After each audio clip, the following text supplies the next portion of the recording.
also another number that's involved, the classification number, and remind us again how significant that is and how it works out. So the classification system, very important in wheelchair basketball.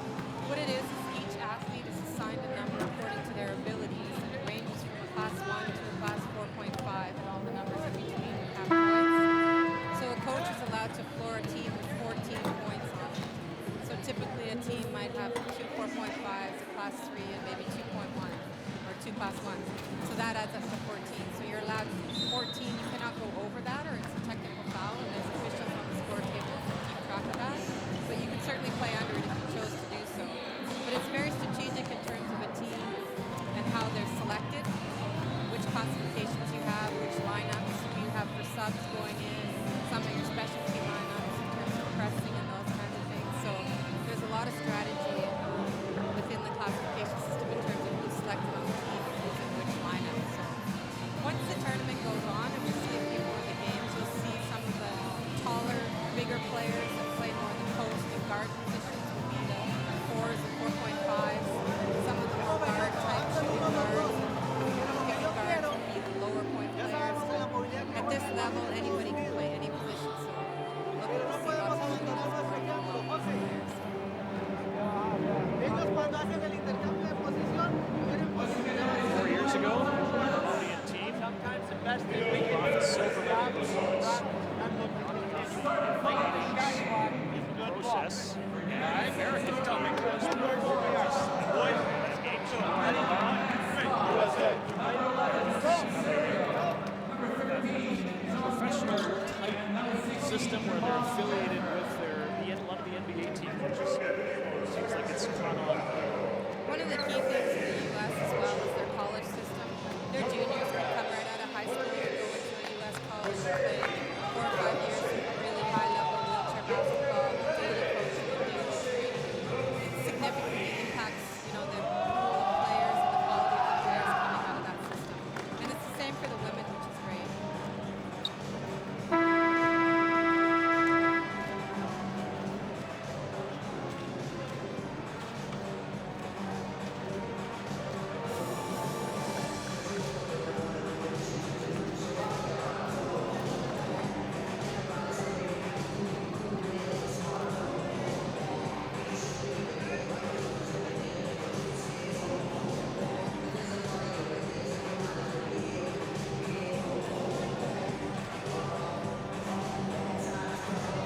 Pool A matchup between USA and Colombia, wheelchair basketball at the 2015 Toronto Parapan American Games. USA in blue, Colombia in white. The US starting 5, Turek, Scott, Serio, Gilbert, and Jennifer. The Colombian starting 5, Reyes, Vargas, Lepp, Hernandez, and Hawkins. Rodney Hawkins, one of the tallest players in this sport. You see him there, number 15. No surprise, he gets the opening tip for Hernandez. Colombia starts with the ball. Again, 24-second shot clock is in play. So the USA definitely wants to stay away from the matchup that's going to allow Hawkins a mismatch inside.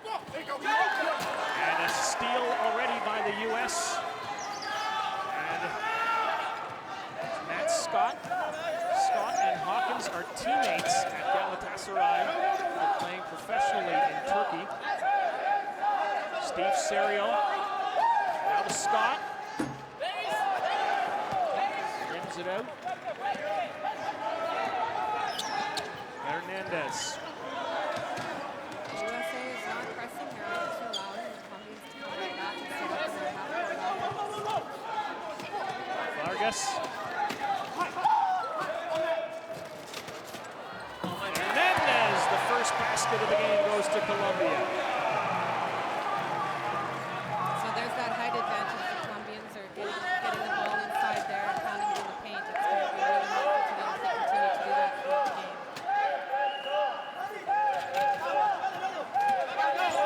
The U.S. has really slowed down their offense. They're taking their time, looking for their shooters. And Steve Serio nails the first basket for the U.S. Fast break by Lepp of Colombia, now slows things down. Underneath for Hawkins, off the glass and out. Hawkins gets his own rebound. Goes back out to the top. They forced him to use his left hand there, so he was tough on the right underneath the basket. 22-year-old Hernandez, and that's wide. And nice play by Lepp to bounce it off the USA player. But they're saying he was out of bounds at the time. US did a good job on defense there. They forced that shot with just 2 seconds left on the shot clock. It's a great job keeping the pressure on the Colombians. Steve Serio plays professionally in Germany. Top of the key. Josh Turek. Underneath for Scott. Left hand and in for the US.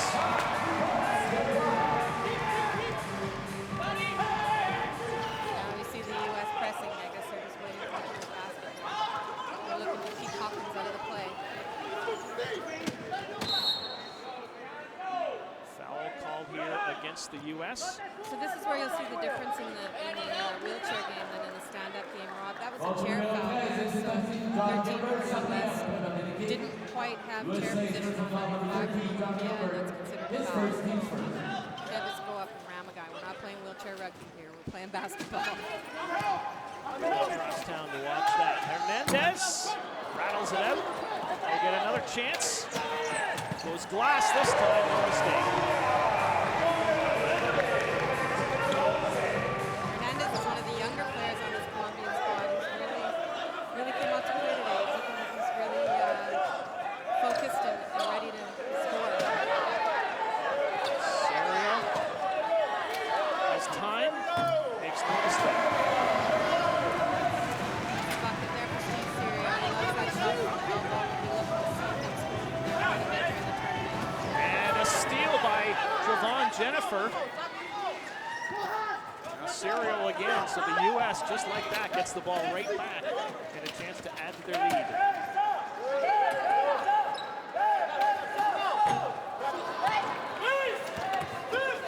Hawkins, quick ahead for Vargas. Lozate.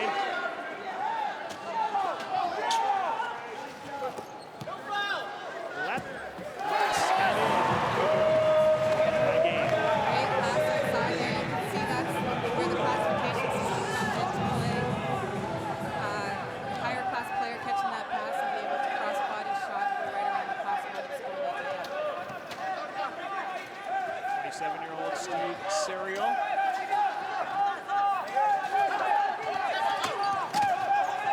Josh Turek. Serio. 5 on the shot clock and rebounded by Hawkins. No surprise, he led the World Championships in rebounding last year with over 13 per game. Long arms to putting up those same stats here in this tournament. Jose Lepp. Vargas takes his time. Good. US did a great job of keeping Hawkins out of the play on that offensive set.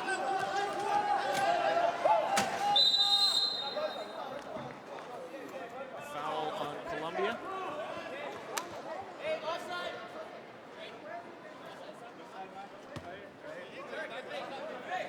So you can see the chair there making contact with Steve Serio. Not in the act of shooting. Philadelphia shot. Serio. All kinds of action underneath in the key. Turek. And Hawkins reaching way in. And it is off of Colombia. USA ball. Just 1 second on the shot clock here. It's going to be tough for the Americans to get a shot off. See if they look to Steve Serio. Sure. He would be their #1 choice in this situation. And he didn't get it off in time. Just past the halfway mark of the opening quarter here.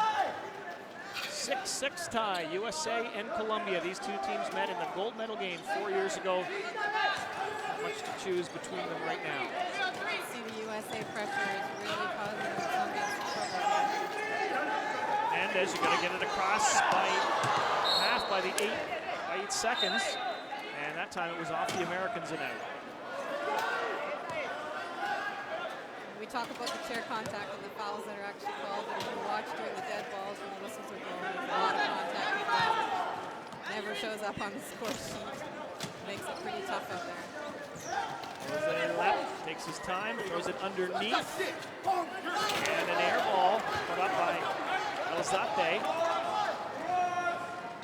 Josh Turek. It's off for Serio.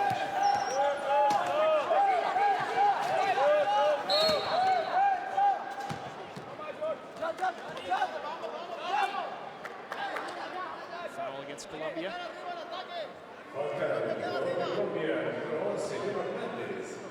Same rules as international basketball in terms of how many team fouls. And Yes, definitely. We play by FIBA rules, which are the same. The only rules that are actually different is the traveling rule. So athletes are allowed 2 pushes on their wheels, and then they would need to dribble, pass, or shoot the ball. Unless it's considered foul. The other thing in wheelchair basketball is what's called a physical advantage rule. And you'll see most of these players use strapping to stay in their chairs, but you're not allowed to lift your butt off your seat of your chair. That's considered a physical advantage. Hawkins. Americans are happy with him handling the ball if he's way back outside the arc. Left. Hawkins trying to work his way underneath, but his club teammate, Scott, not letting him in. Left will shoot from long range and hit, and it's a three-pointer. That's definitely one of the top 3-point shooters in this tournament. I'm sure we're going to see that a few more times this week. 3-point lead, Colombia. Underneath for Turek. And he is fouled in the act of shooting. So our first free throw of the game. 2 of them, in fact.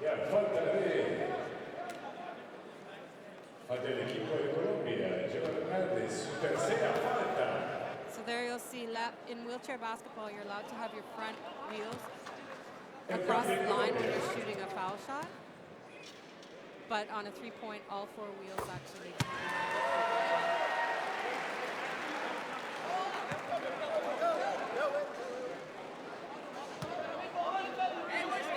be Josh Turek, a 36-year-old who plays his professional wheelchair basketball in the French Alps. So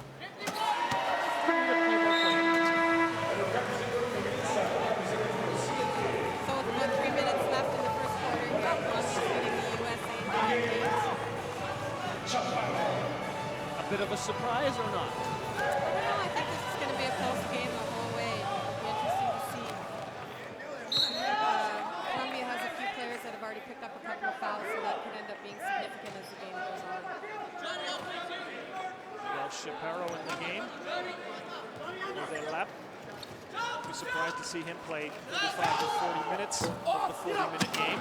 Hawkins could not rebound underneath, but Colombia gets it anyway. So yeah, Hernandez, number 11 for Columbia, has been subbed out.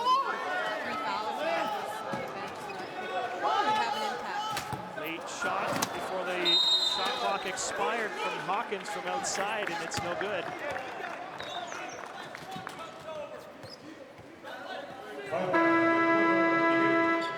USA's looking for back pick here. You can see how they have the Colombian player boxed in. Oh, the other time, so that's not going to pan out. But sometimes what teams do is try and block one of the defensive players from getting into the defense to allow them a man advantage somewhere on the floor.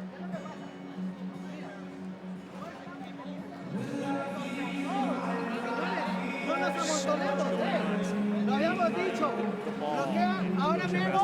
Almost more than there is. Haz con Ronnie, ¿vale? Definitely. Pero el que bloquea primero, ¿qué va a hacer? Ronnie, José, Julián. Without that lateral movement that you have in the Intercámbialo. No, Leo, vas por fuera. Intercambia la posición, José. Lo quiero de aquí. Lo quiero aquí. Memo. Offensively, we're not moving. They're coming out a little bit more. We can look to pick that. Pass, go, wait, pick. Keep the ball moving, player moving. We're okay. All right, we're good, boys. Let's go after it. All right, Nathan, we're all right. Let's go. Play hard, play strong. Let's go, right? 1, 2, 3. USA. Coach trying hard to listen, but if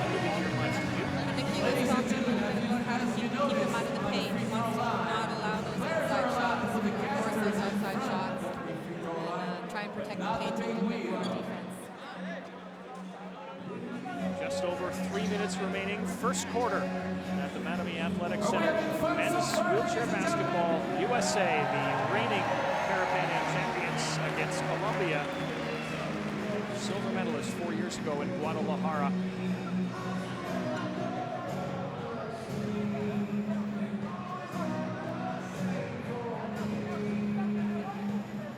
Matt Scott, the 30-year-old American. There's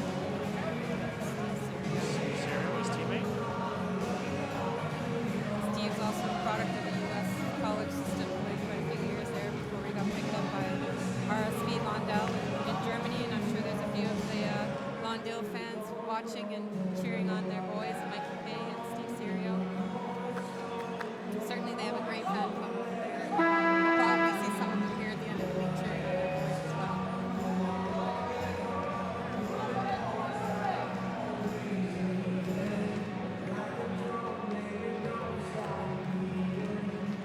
Team USA with the ball, down by a point. Later stages of the first quarter.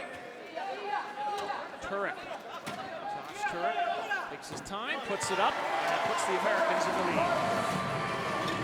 Colombians are really giving up some space at the elbow there, and the Americans are definitely taking advantage of that. Still trying to deal with this pressure on defense. The press breaks a little bit scattered. And the foul called against Scott.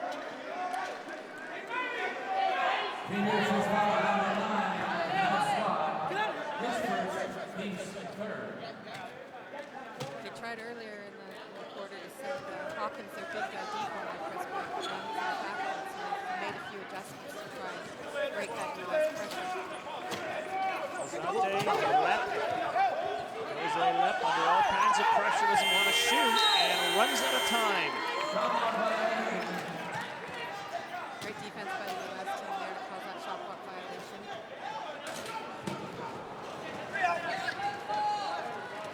Serio doesn't want to shoot under the shadow of Hawkins. Turek, more of a mismatch with Lep underneath, and sinks it again, and the U.S. lead is 12-9. 2 seconds on the shot clock. Nailed that shot to the baseline. The U.S. is showing great discipline and patience on their offense. They're really looking to move the ball and get that good shot and that good score number. And a pretty easy chance there for Guillermo Alzate.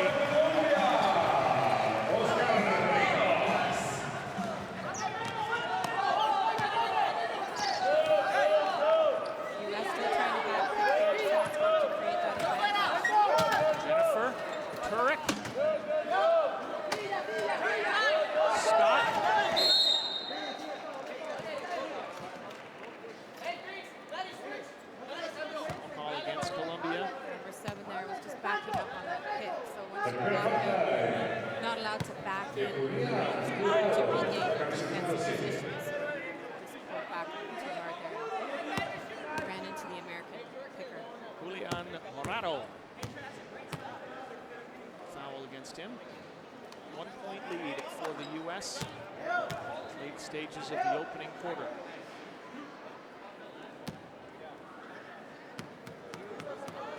Matt Scott to shoot.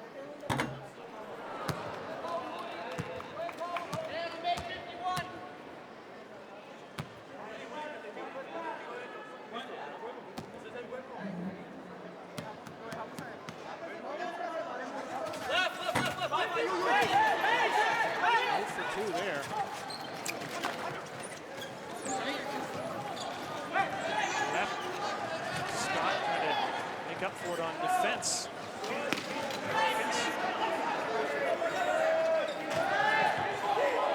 7 on the shot clock. Alzate, Lep, and again, that U.S. pressure forces the Colombians to run out of time. They're just taking so long to get across center that they don't really have much time on the front court to run their offense. Offensive foul here against the U.S.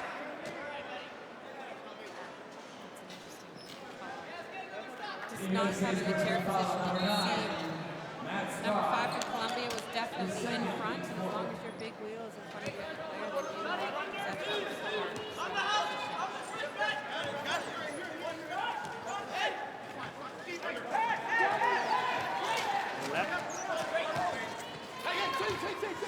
That was Latte.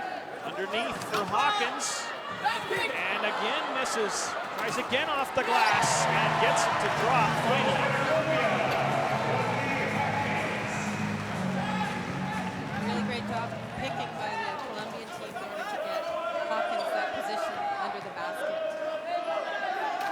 Slowing things down again, really being patient with their offense, and really look to get the last shot on the quarter. Kirk will take it and nail it. And the U.S. will have the lead after the opening quarter, 14-13 over Colombia. Really good quarter by both teams. I think the Colombians have been a little bit disappointed in the foul count. Definitely had a few more fouls caught on them. That could impact the outcome of the game later. But really, well, good focus and really great shooting by both teams. They really need to work on their press play. They're going to spread out a little bit, and they got to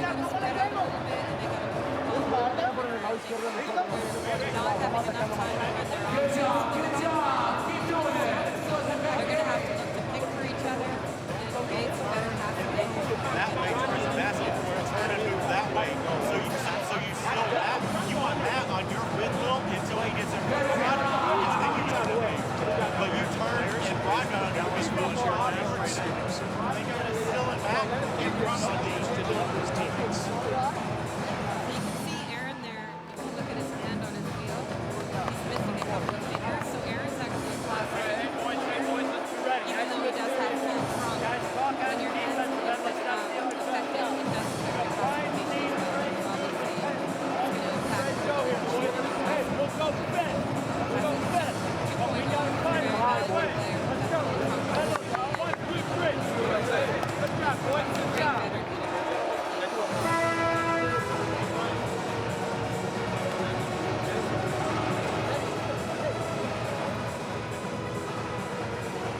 First quarter stats tell us just a little bit about what we just saw. Yeah, the Americans shooting over 55% from the field. That's outstanding. Great show, Mongo players. Thank you. We got more to come. We expected that. Sure, we'll see that in most of the games, I'm guessing. They want to cut down on those turnovers a little bit, I think, to keep their press rate sharpen up.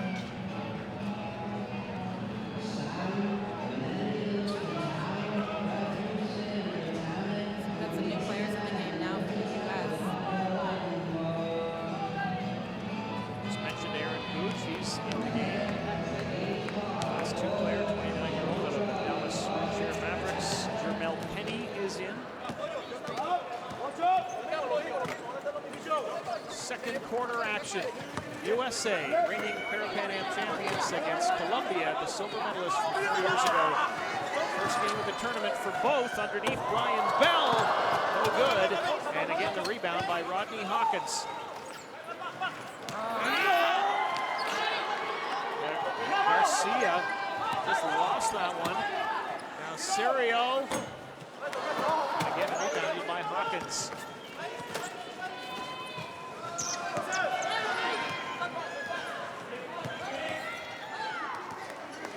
One-point lead for the U.S. Jose Lep, point guard for Colombia, plays professionally in Spain. Now Hawkins.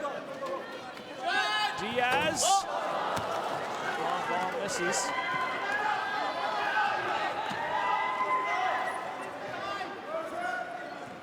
Serio. Jennifer. Jennifer now way outside for Gouge. Ball shoot. Bell does, and it's in off the glass. USA lead 16-13. The U.S. pulled off their press. They're coming back now to the three-point line. They'll still look to keep Hawkins. 14 Diaz out of the key, out of the paint. Hawkins drops Dumps it off for Lepp, but they're a long way from the basket. 5 on the shot clock. Lepp underneath.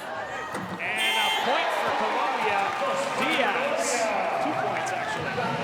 Really great job of Columbia. They're taking advantage of that height mismatch. Getting the ball inside.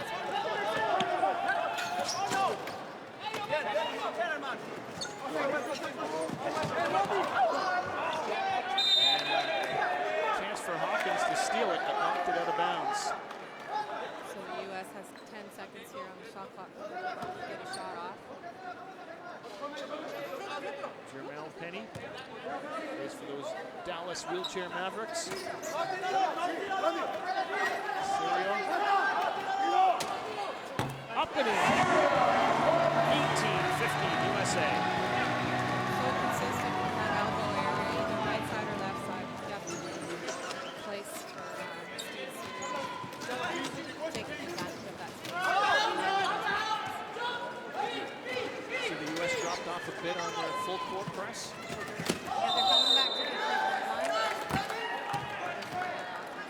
three-point line. Is that usual to see teams alter strategy back and forth? Yeah, and it depends on the lineup and the players that are able to make the plays. This might not be their best pressing lineup in terms of speed and defense. So they were just trying to get back and protect the lead from the three-point line. Sometimes it's just effective because Bell and Googe exchange passes, and then Bell knocks it in, makes the U.S. lead 5, 20-15.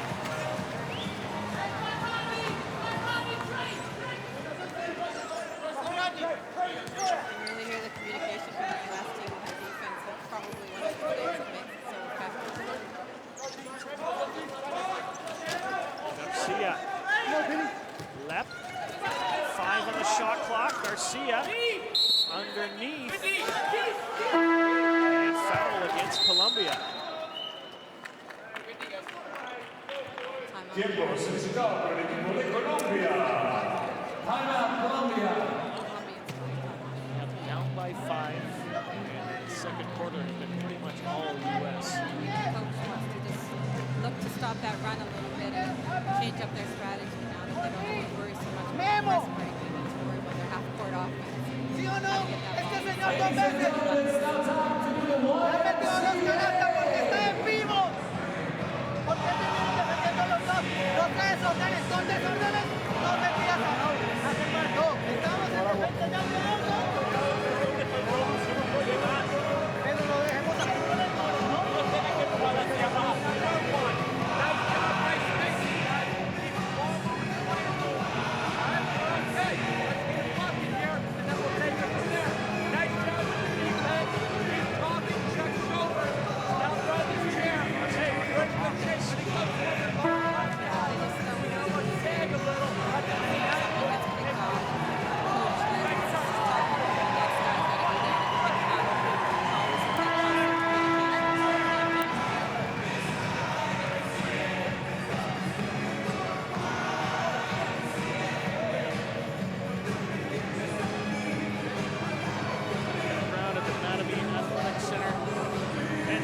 Basketball. It's the first game of the tournament. Pool A matchup between the USA in blue, Columbia in white.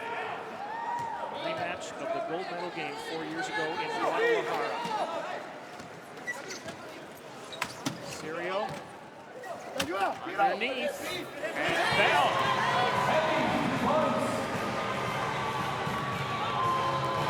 Ryan Bell with a basket for the U.S.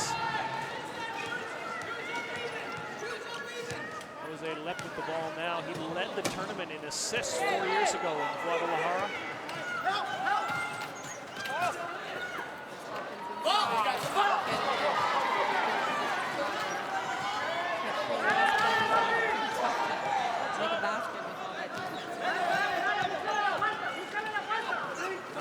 It's a surprise for him. He must get it every game he plays.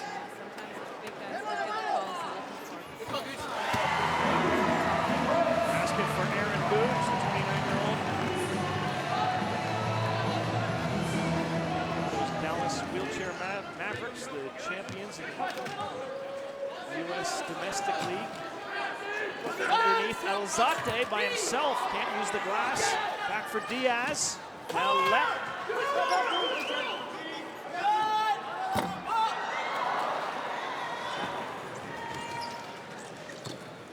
USA looking to add to its 24-15 lead here. Second quarter action. Rouge into the paint he goes, underneath, off the rim and in. Nice basket for Aaron Rouge. So key in that play there was Mel Penny. He set up a fantastic steal there, which allowed Rouge to penetrate into the key, and the defense could go through to pick him up. Penny blocking right with a great pick. Substitution here for Columbia. Into the game comes Ricardo Reyes, 40-year-old veteran.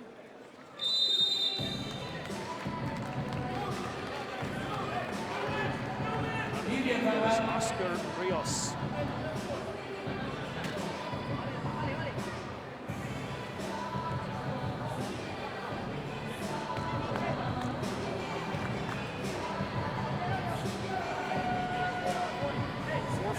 To go in the second quarter. USA breaking this one open, a late 26-15 over Columbia. Rodney Hawkins having a hard time getting loose underneath the basket, or even getting underneath the basket.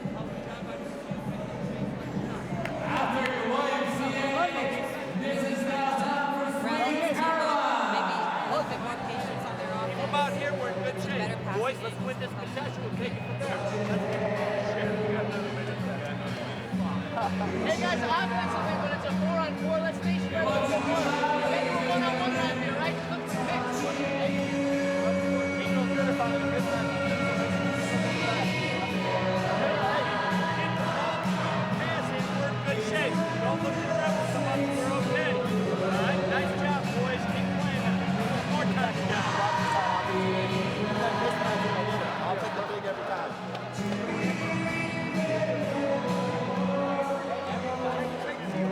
Halfway point, TV. I like this better when we weren't popping. All right, we're good, boys. Okay, nice job out there. Keep coming. Gooch, hell of a move down there. Way to take your time. Great seal in there. You called that high seal. We got it. Nice job,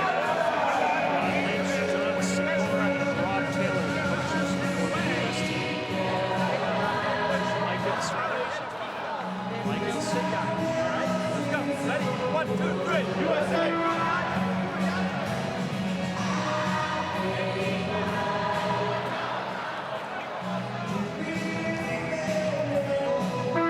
Ron's been around USA basketball for a long time. He's coached for them back in the day and coached college programs and various national teams over the years. Very knowledgeable of the game.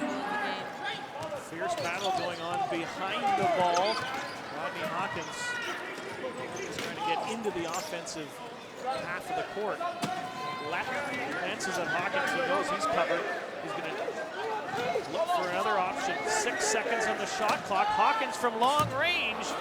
And no good. Great defense by the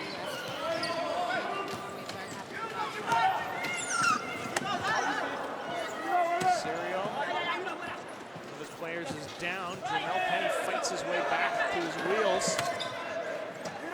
Serio hits full net. 28-15 USA. Very tough in that outer area. And as you can see, Rob, there was a player down, but he wasn't directly involved in the play, or he wasn't in the paint, so the officials didn't blow it down. The player got back up and played for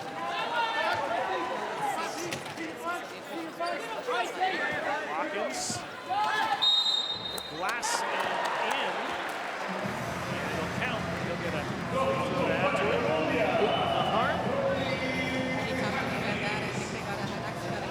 All USA number 8, right Make that now. shot in. It's a great His shot. first, team second.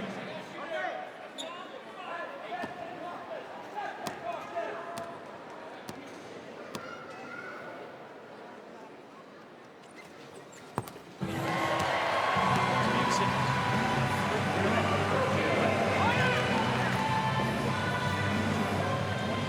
28-18 USA. second quarter. 10-minute quarters in wheelchair basketball. Underneath for Trayvon Jennifer, and he's fouled in the act of shooting. So he'll go to the line. That'll be the first foul on Rodney Hawkins. Falta de Rodney Hawkins, su primera falta. Por la camisa número 15. The U.S. team always around the medals. Last year, silver at the World Championships. Mentioned winning the last Pan Am Games. Bronze at the last Paralympics.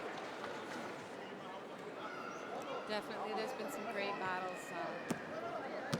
U.S. teams over the years in many, many big games. They're obviously the top team. Speaks well to their junior program and their junior development. The athletes that come up through their system.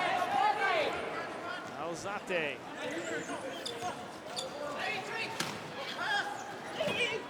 Left. Batted out by the U.S. 9 seconds left on the shot clock here.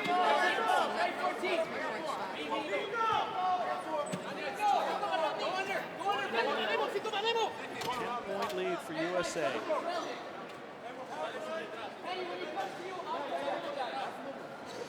Diaz. Alzate. Diaz, 2 seconds. Got it off before the buzzer.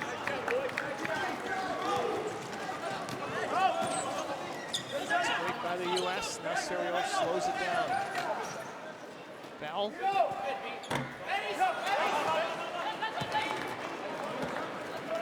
Columbia rebounding well.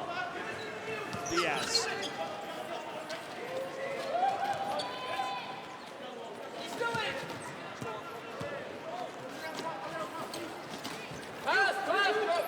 Seven on the shot clock. Hawkins takes his time. Short. Serio the rebound.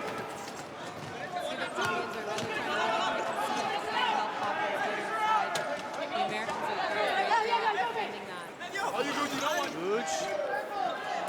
He hits it off the glass.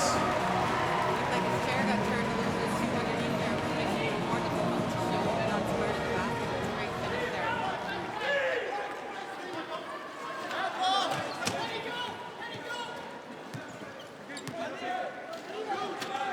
Daniel Diaz. Had Hawkins underneath, but couldn't filter it through. Back on the U.S. Foul off the ball. It's actually a pretty smart foul there by number 4 for Columbia. They knew one of their defenders was picked out for that corner. Taking that foul stops the play and allows the defense to regroup. See Hernandez is coming back in. And number 8, Vargas, 2 of the starting lineup for Columbia. See if they can close this gap a little bit before the end of the first half. Ricardo Reyes, he'll take a rest. And there's Daniel Diaz.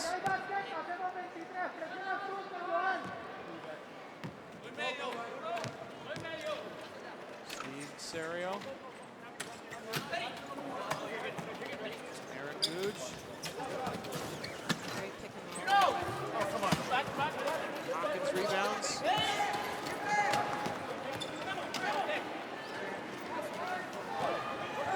Left. The key underneath. And a basket for Juan Vargas. Great basket there by Vargas to be able to pass the 2-player, their catch and turn, and then get a great shot. Really difficult sometimes balance-wise in terms of being class 2. Last minute play in the second Bell quarter. turns the favor. The bank is open on Saturday. By setting, he's pretty really good with that shot. Left side there.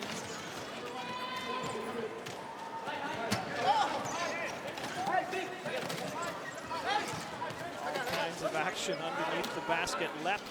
Alzate finds a bit of space. And off the glass and in.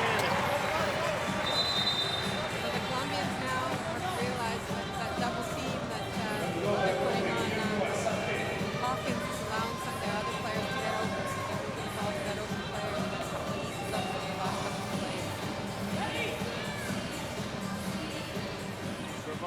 Jennifer, veteran of the U.S. team.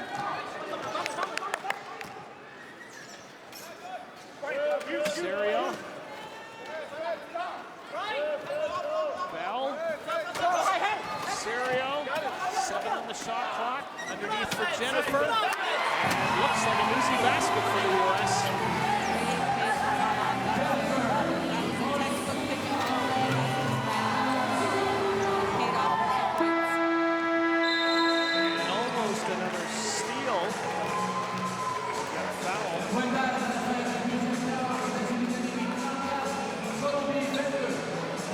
USA in control at halftime, 34-22 over Colombia.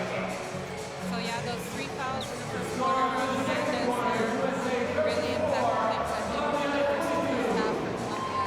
probably a little disappointed you had to spend most of the second quarter on the bench. Change things a little bit, but the USA is playing very well. Their shooting percentage is 64%.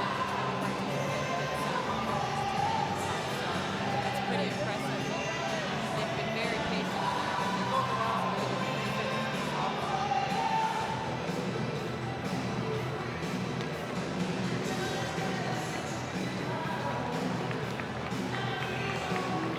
Team USA heads to the locker room with a 12-point lead over Colombia after 1 quarter of their first game for both teams in the wheelchair basketball tournament.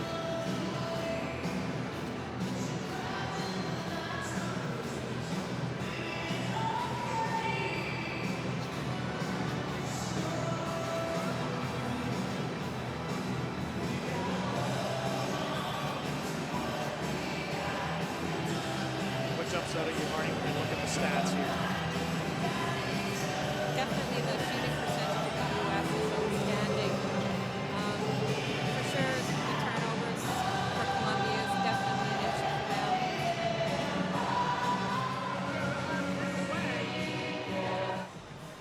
For the first half highlights. There's Hernandez, and he wasn't able to play much in the second quarter, which changed a lot for Colombia.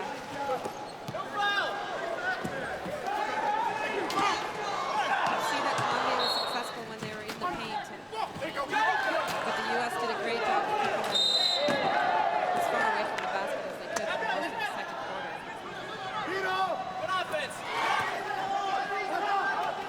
USA dominating the second quarter after just a 1-point lead after the first.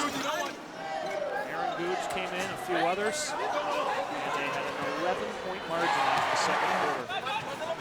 Certainly the bench from the U.S. was able to produce a lot more offensively than the bench from Colombia, so that also made the score. 34-22 USA after the first half here at the Natalie Athletic Center at the Pan American Games, Parapan American Games.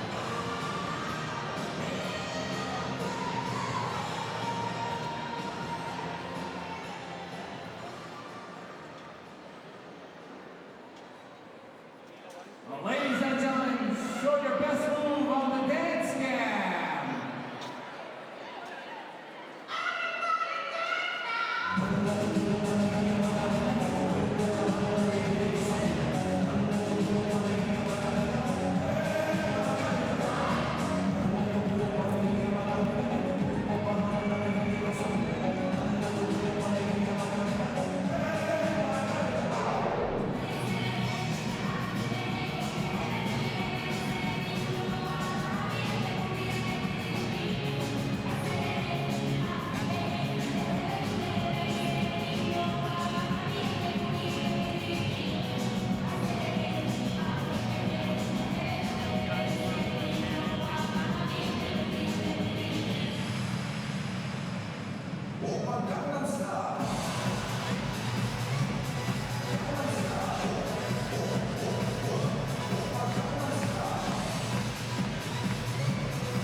explain that wheelchair basketball players are allocated one of 8 physical impairment sport classes from 1.0 to 4.5 points.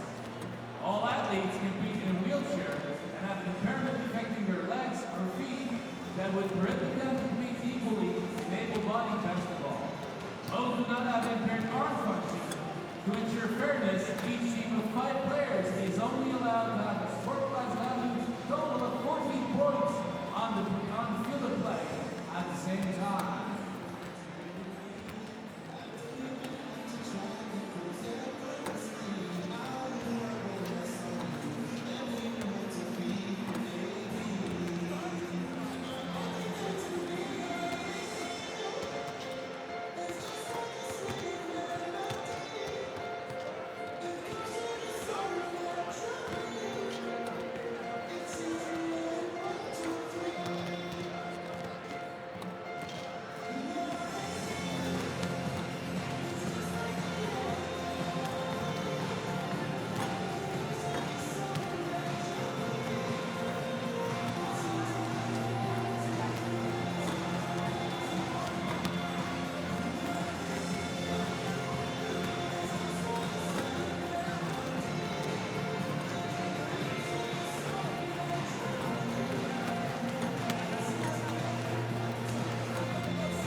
the second half. And men's wheelchair basketball, Academy Athletic Center.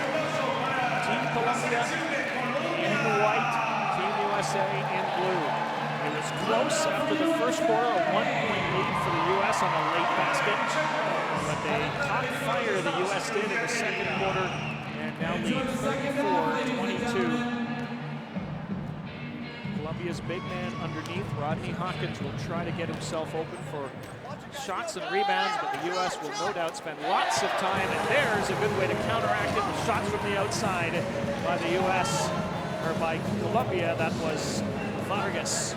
So Columbia's gone back to their starting lineup here. For the U.S., we're seeing Nate Hines for the first time in the game. And Hines, or at least John Gilbert's shot rattles out.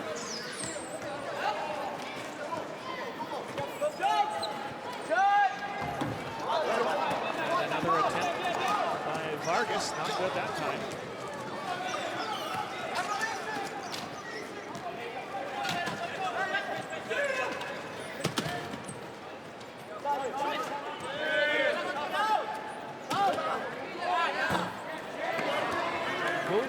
For the U.S. U.S. is coming back into their half-court defense right at the three-point line, trying to keep their big guys out of pain.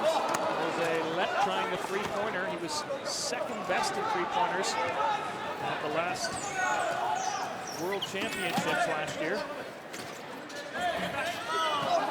Rebound by Hawkins, but again gobbled up by the U.S. This is Trevon Jennifer.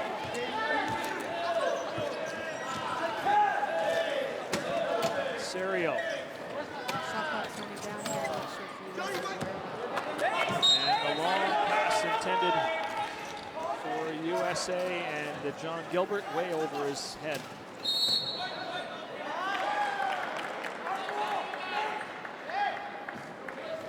Well, this is not good for Columbia. This will be the fourth foul on number 11, Hernandez. He's not happy with it. I'm sure his coach isn't either. Looks like they're going to leave him in the game. We'll see what happens. Seemed to be a better team when he's on the floor, but only 5 fouls allowed in international basketball and in wheelchair basketball. And the basket drops in for the U.S. Jared Arambula. In fact, that was Nate Hines.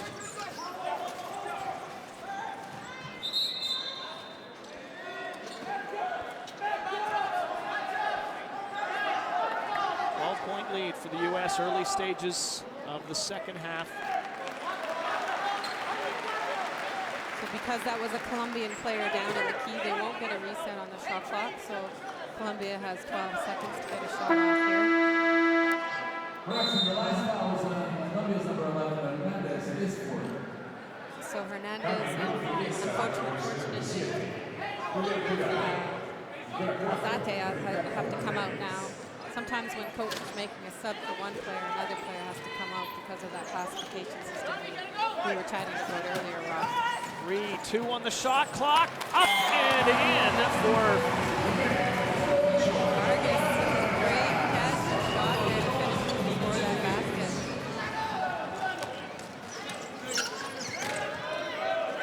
Johan Vargas. Big basket for Columbia. Keeps them within 10, but right back come the U.S. And Jennifer, was it an offensive foul, Marnie? Not sure what the official's calling there. Nope. He's going to go to the line. Where is he? Looks like it's on Hawkins, number 15. Jennifer will go to the line. That's Hawkins' second personal foul. Shouldn't be too much of a factor right now.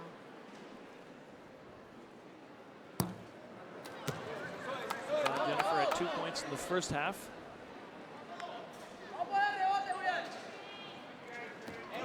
the way, he's a class 2.5. You're allowed, well, the highest would be 4.5, the lowest is 1.0. You're only allowed 14 points on the floor. to do the mathematics if you're a coach in wheelchair basketball, Marnie. Oh yeah, it's definitely. All of a sudden, it seems like you can't add up to 14 on the bench there. But a lot of coaches have all their lineups preset, so they're pretty sure who goes into who and what lineups to display. Serio still has time, looks underneath, tries the shot, rattles out.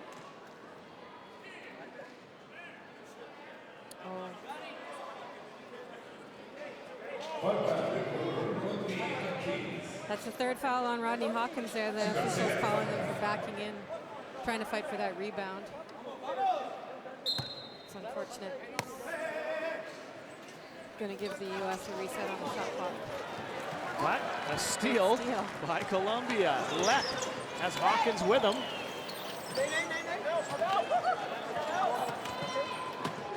Fierce defense by the U.S. Jose Lepp works his way underneath, can't get a shot. Down there. 3-2, no shot. Lepp won't have a chance either. Great defense by the U.S. players, really putting pressure on the ball handlers, getting their hands on lots of balls. Difficult to make a good pass or to complete a play when you got that pressure defense on at all times. Arambula, USA. One of the players who plays on the Dallas Wheelchair Mavericks. Underneath for Hines. In for Nate Hines and Team USA. 13-point lead.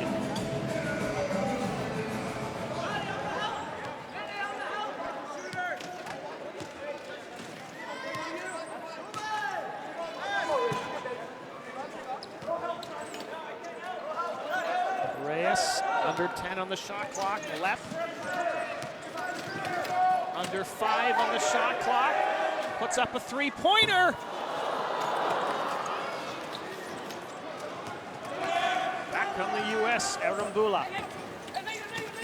Jennifer, Hines, rattles out, and rebounded by Hawkins.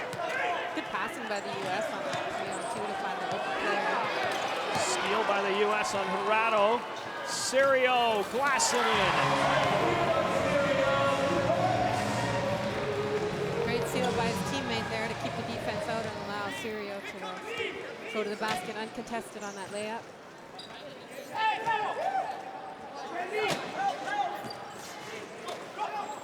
Jurado, short.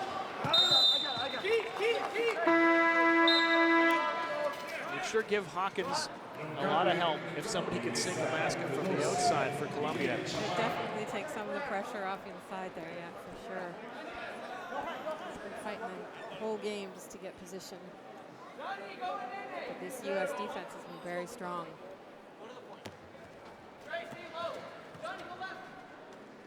Steve Serio doing all kinds of communicating with his teammates. Arambula, Serio, still time. Beautiful. There's that elbow shot Steve likes so much, and the Colombians just seem to be giving him that shot, and he's nailing it, making him pay for it for sure. Fierce defense again from the U.S. Foul on Columbia. I think that was a jump ball call there, and it's possession, so the possession goes to the U.S. You're right, indeed. So both players had both their hands on the ball at the same time, and the official will call a jump ball to stop the play. Take a breather. 43-26. USA continues to push here over Colombia and a rematch of the gold medal game 4 years ago in Guadalajara.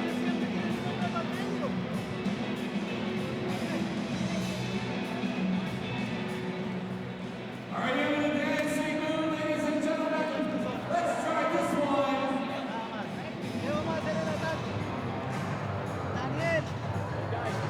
Hey, defensively, nice job in the half court. You got to get out of there. You got to double down on it. You hit that little shot. Let's go and pressure that, all right? Hey, other than that, guys, we got to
his foul shot.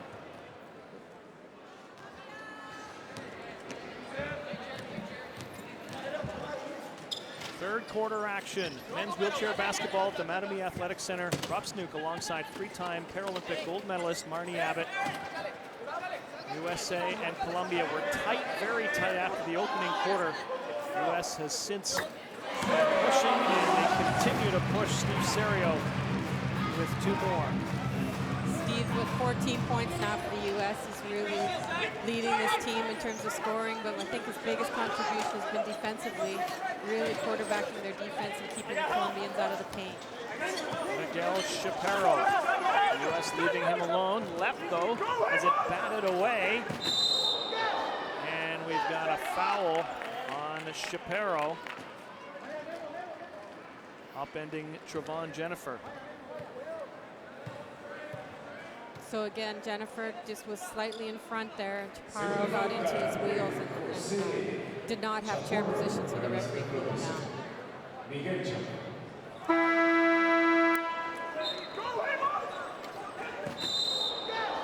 Substitution coming for Colombia. Into the game comes Alzate, out goes Shapiro.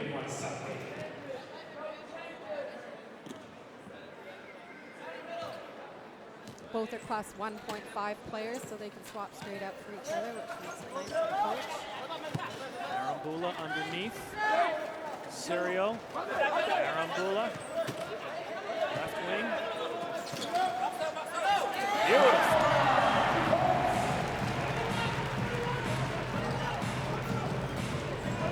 U.S. lead 21 points. Rodney Hawkins to Daniel Diaz. Diaz trying to look for Hawkins, but the Americans making it tough for him to get inside. Underneath, Alzate. I'll take some heat off Hawkins. Really nice layup there. Good finish inside, knowing that Hines is right behind him there, breathing down his neck. Jennifer. Serio. Still a dozen on the shot clock. Serio, and he's been rock solid for the U.S. Steve Serio hit from the elbow there. The Colombians collapsing in on the big guys and giving them space to take that shot. 16 points for Serio. Diaz wants to feed Hawkins, but instead he's got Alzate alone underneath. Short. Jennifer the rebound.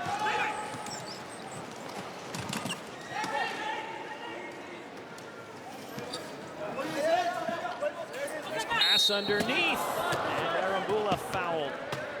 Arambula is one of the younger players on this U.S. squad, and he's really impressive. I'm sure this could be one of his first major tournaments, and he's done really well off the bench, coming in focused, scoring some baskets, and going in hard against the big guys.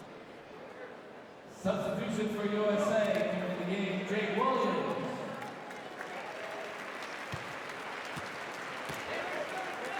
Williams, another one of the young players coming out of playing with the Milwaukee Bucks in the USNWBA. He's in the game now.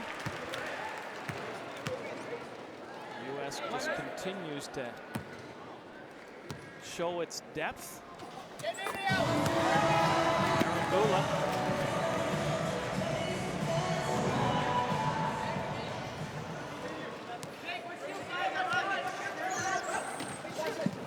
Seen a lot of three-point attempts by Lett. Alzate. Now Diaz. Well, they had Hawkins inside there, but they weren't able to get the ball to him. Colombia's got to keep their heads up and make sure they can hit their big man once he's in. Hawkins now. Left. Still 10 on the shot clock. Alzate.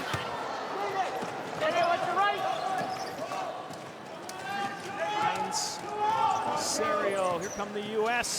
Serio makes it an 18-point game for him. Serio just kicked it into another gear there and blew past the Colombians for that layup.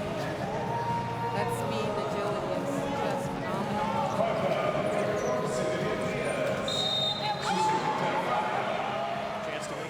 3-point play.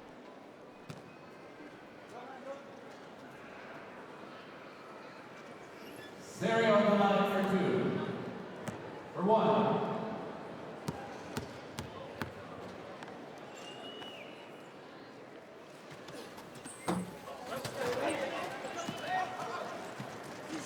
Leading point getter in the game, Steve Serio. He'll stay at 18 for now. Here comes Hawkins. Diaz. Hines, nice job, but a foul call here against the U.S. USA's foul on number 2, Jake Williams. His first. Team's first. Hernandez is coming back. It's an interesting decision by the coach to bring in a player who has 4 fouls with just 1 minute left in the third quarter. Hopefully he doesn't pick up his 5th, and they can use him in the fourth quarter. Hawkins, he's got 3 fouls. Hernandez will fade away. Columbia continuing to struggle on their shooting.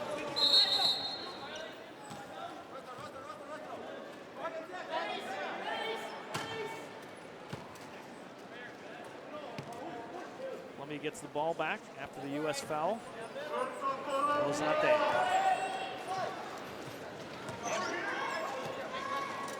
Jose Lep. I mentioned he plays professionally in Spain. Tries the 3-pointer and nails it. Great shot there by Jose Lep. Really good timing for him. Maybe give his team a little bit of energy going into the fourth quarter.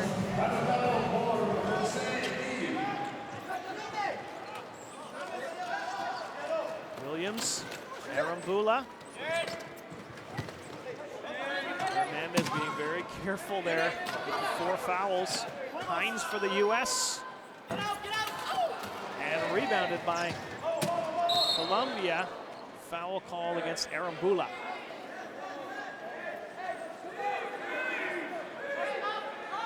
I think that foul was against the American player, actually, Rob, and the Colombians will maintain possession and have the last shot of the quarter here. USA's foul number 20. Right. Arambula sounds like a Colombian name.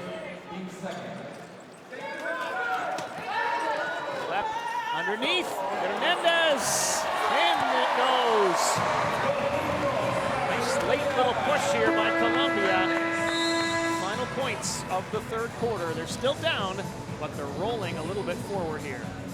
And that'll help them take some energy into the fourth quarter and help them close that gap a little bit.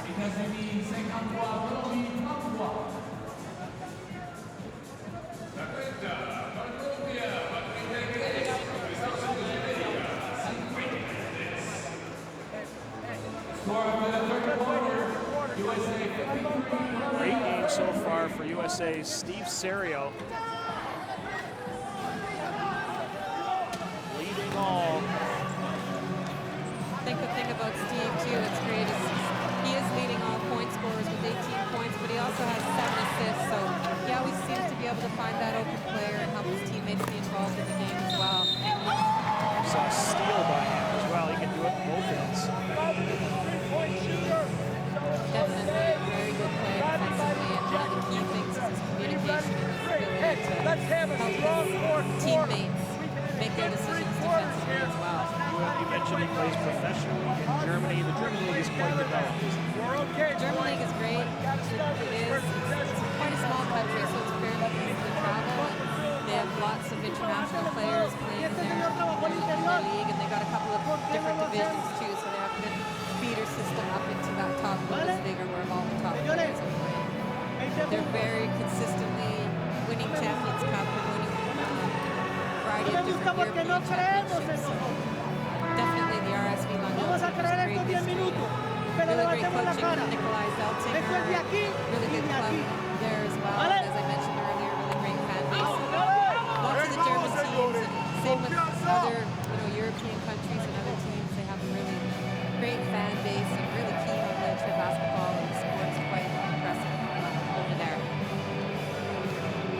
Stats tell a lot of the story. Yes, Rodney Hawkins is rebounding, but he's just not getting giving him much at all offensively.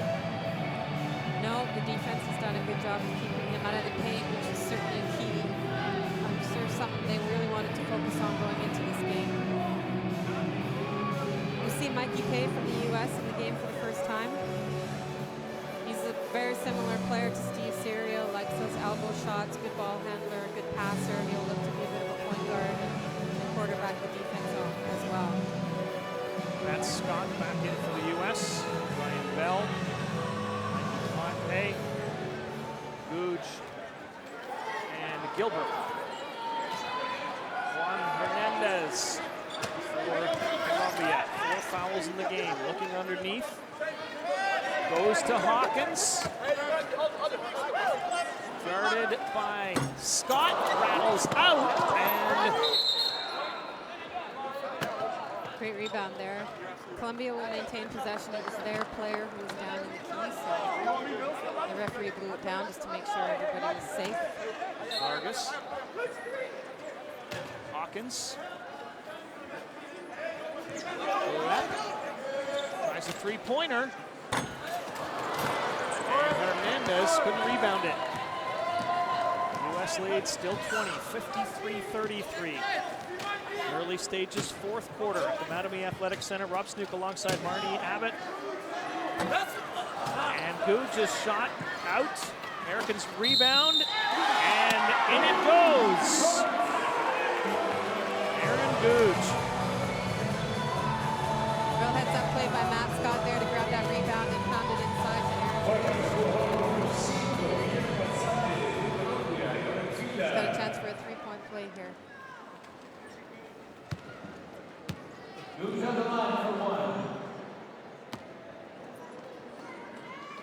USA and Colombia in Pool A, along with Brazil and Puerto Rico. Those 2 teams played earlier. Brazil winning. Brazil will get a spot at the Paralympics next year in Rio in both the men's and women's divisions. But if they finish in the top 2 here at this tournament, then the 3rd place team will get a spot as well.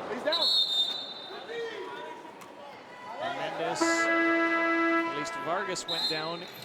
He's looking for a call there, although the U.S. had good chair position on that defensive play. It's a good no call by the official. Pay from the U.S. running the American offense. Shot, the clock will start when Googe picks it up.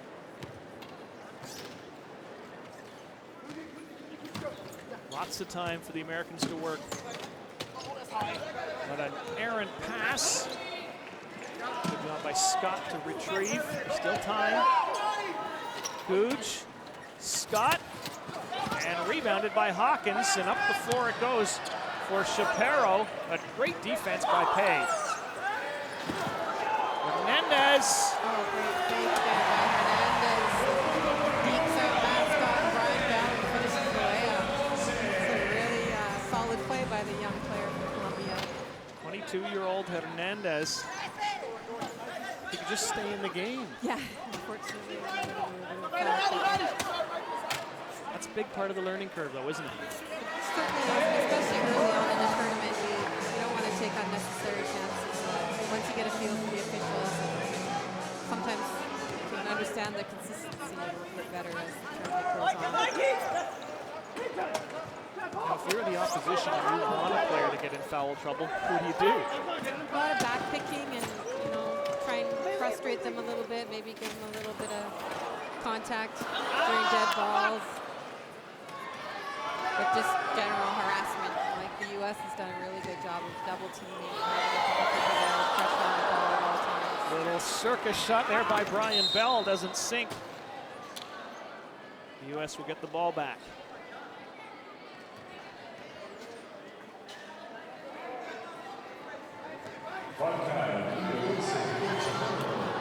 USA has used its entire roster at some point in this game.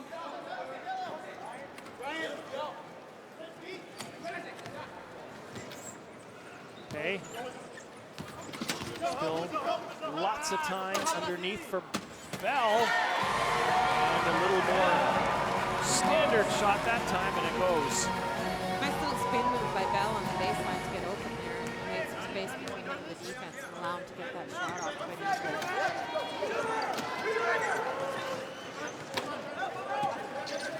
First game for both of these teams here in Toronto.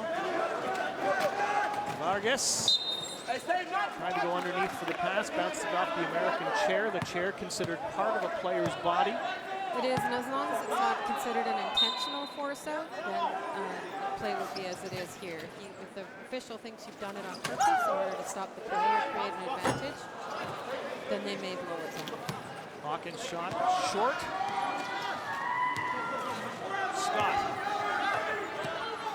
Scott and Hawkins, teammates in the club team in Turkey. And they've been after each other throughout the game and guarding each other. Shapiro left.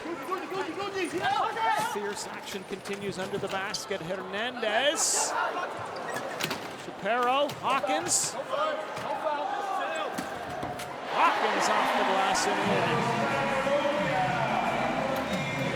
To work hard for that basket, there's a lot of contact in there throughout that entire play. It's tough to focus and finish when you're getting roughed up like that. 7 points for Rodney Hawkins.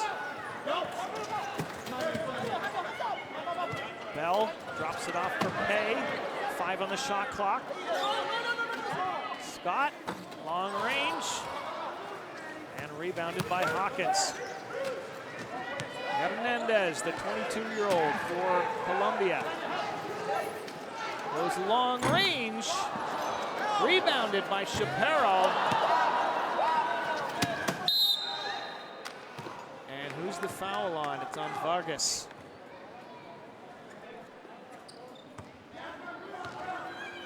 Falta del número 8 Vargas para el número 8, su primera falta. Team USA's next opponent will be Puerto Rico. Colombia's next opponent will be Brazil in the tournament. Foul on Shapiro of Colombia. Puerto Rico actually played Brazil earlier today, and It was a big score. it was a bit of a gap in the score for sure, but definitely Brazil will be coming off that big win and looking to have a really great performance.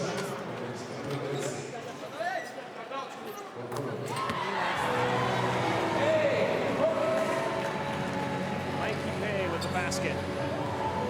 62-37 USA over Colombia halfway through the fourth quarter. Hernandez on a shoot. Underneath Hawkins. Spinning shot, blasting in. 9 points for Rodney Hawkins. Yeah, he's definitely a force to be reckoned with underneath, and once he does get inside, he's good at finishing. The U.S. is still shooting almost 50% of the game, which is a very impressive stat. Hey. 25-point lead, USA. There's that shot from the elbow. That area has been pretty much open all day long for the Americans, and they've taken advantage of it. And Colombia.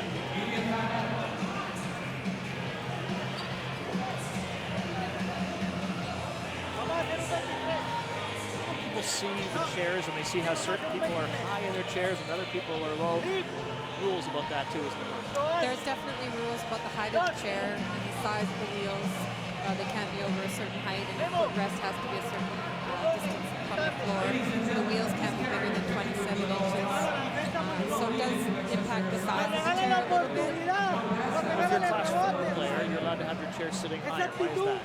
It's not really a rule in terms of how high your chair is for your classification, but it's what you can manage with your balance and your ability. So a class 4 player would have more trunk function, the ability to sit taller. A lower point player would have to have more support from the backrest and a little bit of dump in their seat, so they would have sit in a bit of a V position to help with their balance. So you wouldn't want to be sitting up super high. And also, it depends a little bit on how long your arms are. Because if you get knocked over, you can't get back up if your arms aren't long enough because your chair is so tall to push you back up. So there's a couple of different factors that are involved in that, but generally it's more about balance and agility in terms of what you can manage in your seating position. Congratulations, you're on the Olympics. Hawkins with the last couple of baskets for Columbia, finally getting a little bit of space underneath.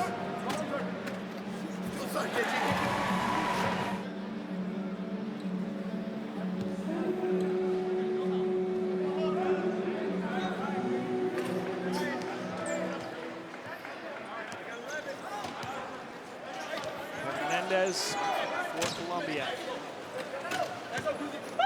He's still here! He's still here! Underneath for Hawkins, and he is fouled. I think that's a 3-second foul, actually. And Matt Scott did a good job of reminding the official about how long Hawkins might have been in there. And We heard that he's still here. yeah. So just like the body game, 3 seconds in the key is what you're allowed to do. And but generally a little bit lenient on that rule. I guess that time was just a little bit too long.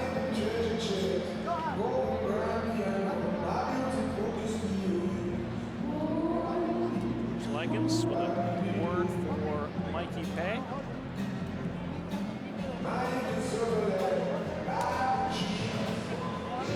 25-point lead for the U.S. over Columbia. Let's show some love, ladies and Certainly wouldn't have gentlemen. guessed that after the opening quarter where the teams traded leads, traded baskets. There was only a 1-point gap. The U.S. using its depth. And we thought maybe size might be a factor, but tell me how they've eliminated that factor.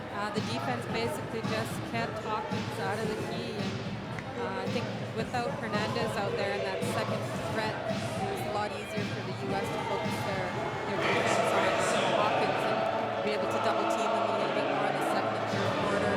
Whenever we saw Hernandez come in, that took a little bit of the pressure off Hawkins and allowed him to get a few easy buckets. But not having that second threat out there really impacted him.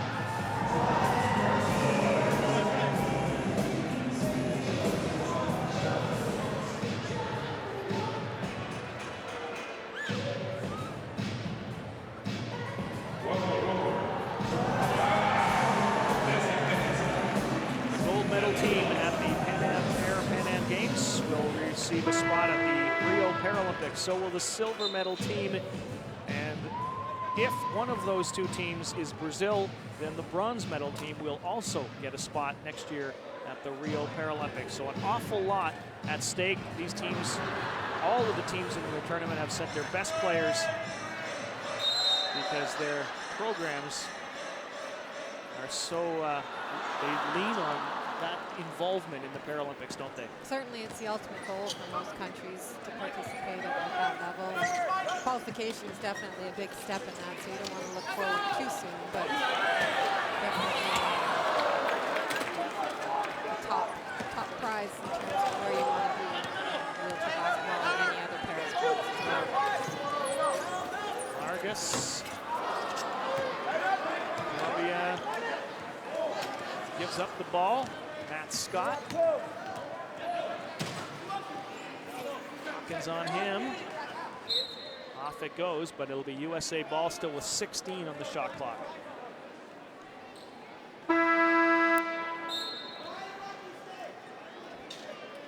Pretty much a full-scale substitution for the US. Into the game comes Jake Williams. Arambula. Out there with Bell. And number 10, Jermel Penny. And Jermel Penny.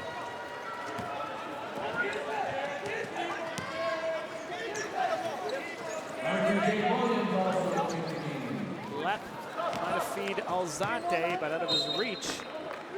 And the tough U.S. defense continues to stymie Columbia. Definitely. Lep got caught off balance there, tried to get rid of that ball and ended up just falling over. I think it was his own momentum. He was looking for a call there, but didn't quite happen. Jermel Penny, the 38-year-old for the Dallas Wheelchair Mavericks. That shot underneath by Brian Bell doesn't drop. Bell plays professionally in Italy. Hernandez, Alzate. They want to shoot. Back it goes for left. 5 on the shot clock. Hernandez. And the foul call against Jake Williams, rolling back into Hernandez. So definitely with the chair there impacting the shot, Hernandez is going to get 2 shots from the line. His second. Leads first.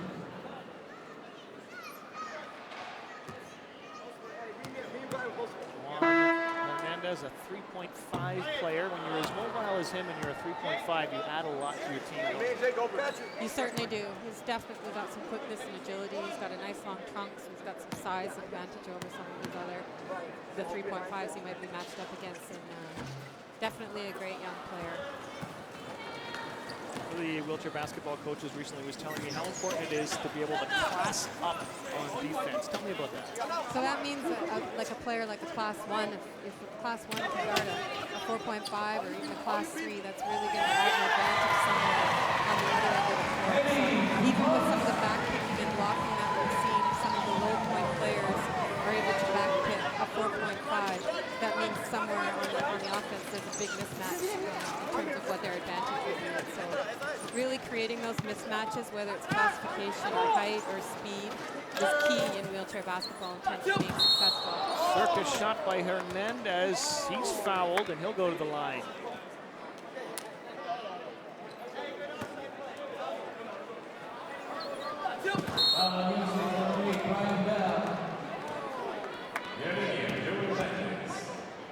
His second. I'm not sure if that was Bell or if that was number 20 or Mbulu who actually nailed him, but either way, he gets 2 foul shots out of it. He was nailed.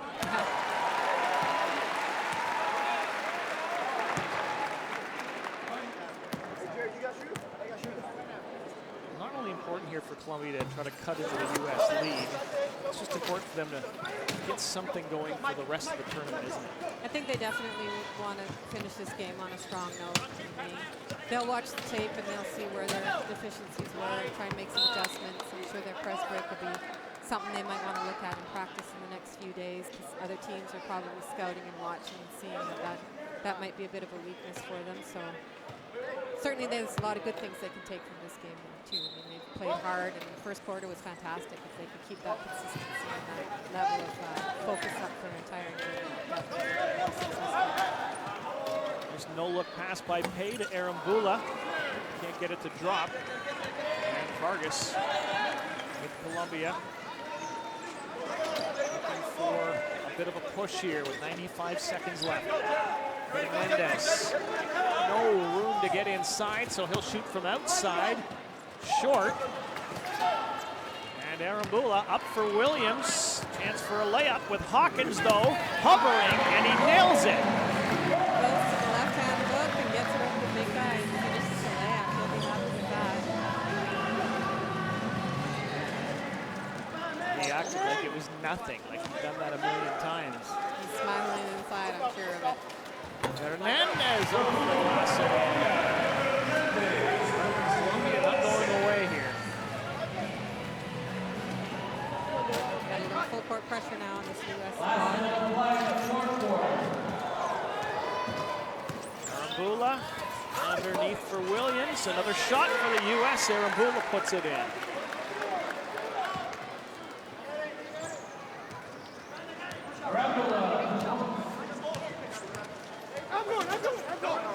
Final minute of play, fourth quarter. Out of bounds off the U.S.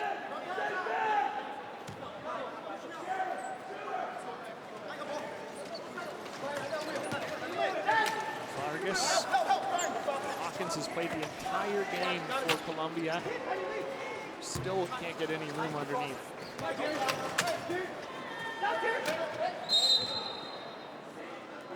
Great defensive position there by number 8, Vargas. He was fully in front and was able to stop Arambula there, and both of his back wheels came off the ground. It's an offensive foul.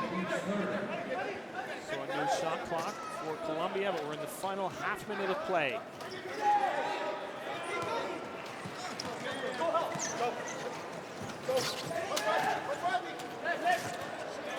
Vargas takes his time, three-pointer. No.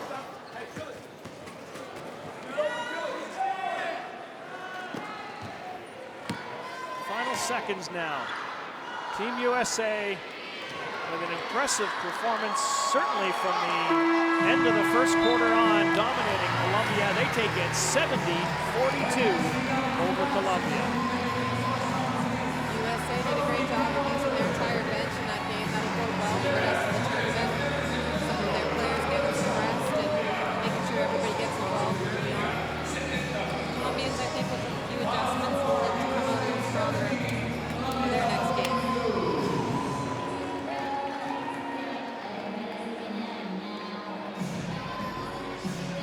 Team USA getting minutes from every single player on the roster and pull off a 28-point win over Colombia to start the tournament.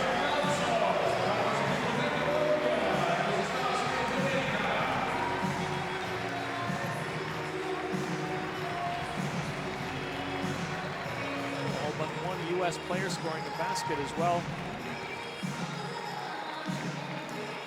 Tough game for the big man for Colombia. Hawkins averages 9 points and played all 40 minutes. He and his teammate Jose Lep.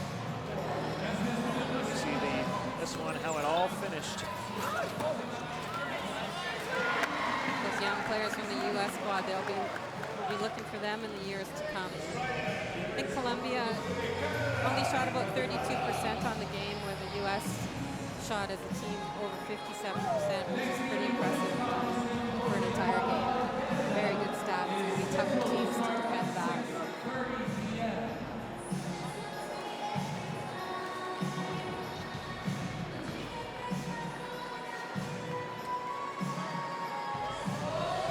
The turnovers were pretty significant in this game as well, with Colombia 14 turnovers.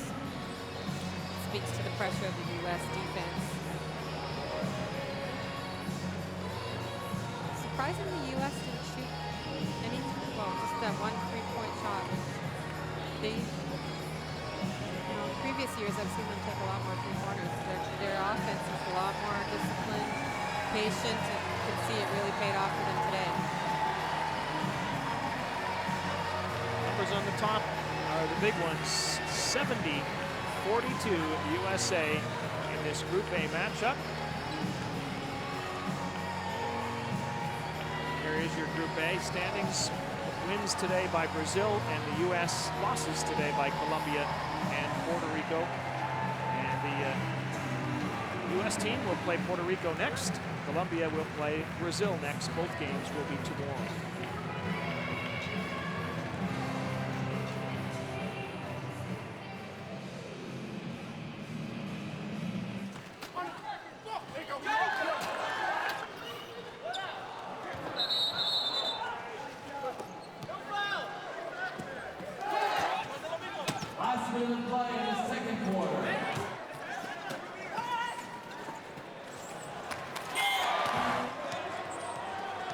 Feisty effort by the Colombians, but Steve Serio leads the U.S. to a 28-point win in their opening game of this Parapan American Games tournament.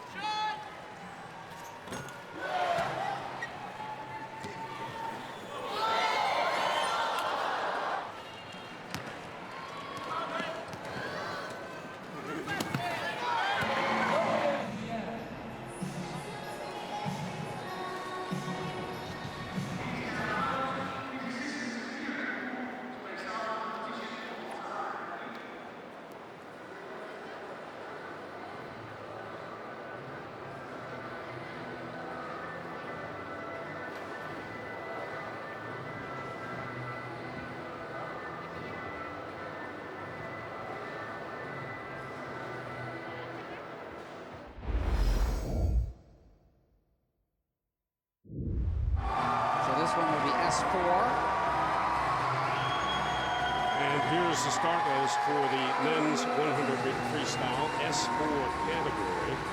Curtis Lovejoy, great story, 58-year-old from the United States, will have lane 1. He is actually classified as an S2. You're going to see an S2 and a couple of S3s in this S4 race. First to the wall will take gold, silver, and bronze in that order. Doesn't matter what your classification is. The 2 lengths of the pool. Typical 100-meter freestyle as the athletes get set for it. And because this is one of the few times in this competition where you'll see several classifications under one heading, because as we said, the S4 have less mobility challenges than the S3 or S2, those will be the favored athletes in this contest. The S2s and 3s will still be in the contest. However, they could still break their national records or whatever, but it'll be tough for them to win the gold medals. There's Uni. He'll have lane number 2. He's from Colombia. He's in S4. Next to him in lane number 3 is Jesus Hernandez from Mexico. He's 23 years of age. Mexicans have a big team here at these Paralympics. His teammate, lane number 4, is no stranger to international competition. Gustavo Sanchez from Mexico. Olympic gold medal in the 100-meter and 200-meter freestyle. He's one of the best in the world. In lane 5, representing Brazil. And Mr. Cordero from Brazil was 13th just a few weeks ago at the World Championships in this event. He's a veteran, 35 years of age. He'll have lane number 5. Next to him is a Canadian, Riley McLean. There he is, from Vernon, BC. Only 15 years of age. Just getting his feet wet in national competition. His first year on the national team. His best time is 2:10. That time you saw right there. Next to him in lane number 7, there you see his name on the cap, Mr. Burgos from Mexico. 2:28 preliminaries. In lane 8, representing Seed time. And there'll be 8 swimmers in this field, a full field. And Mexico has another swimmer. There's 4 swimmers in this field. Martinez will have lane number 8. He is an S3.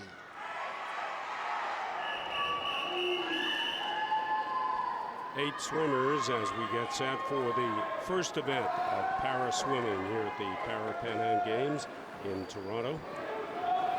Swimmers will start from the water. Ronestoni Cordero, Brazil in 5, and Gustavo Sanchez of Mexico in lane 4 are the favorites.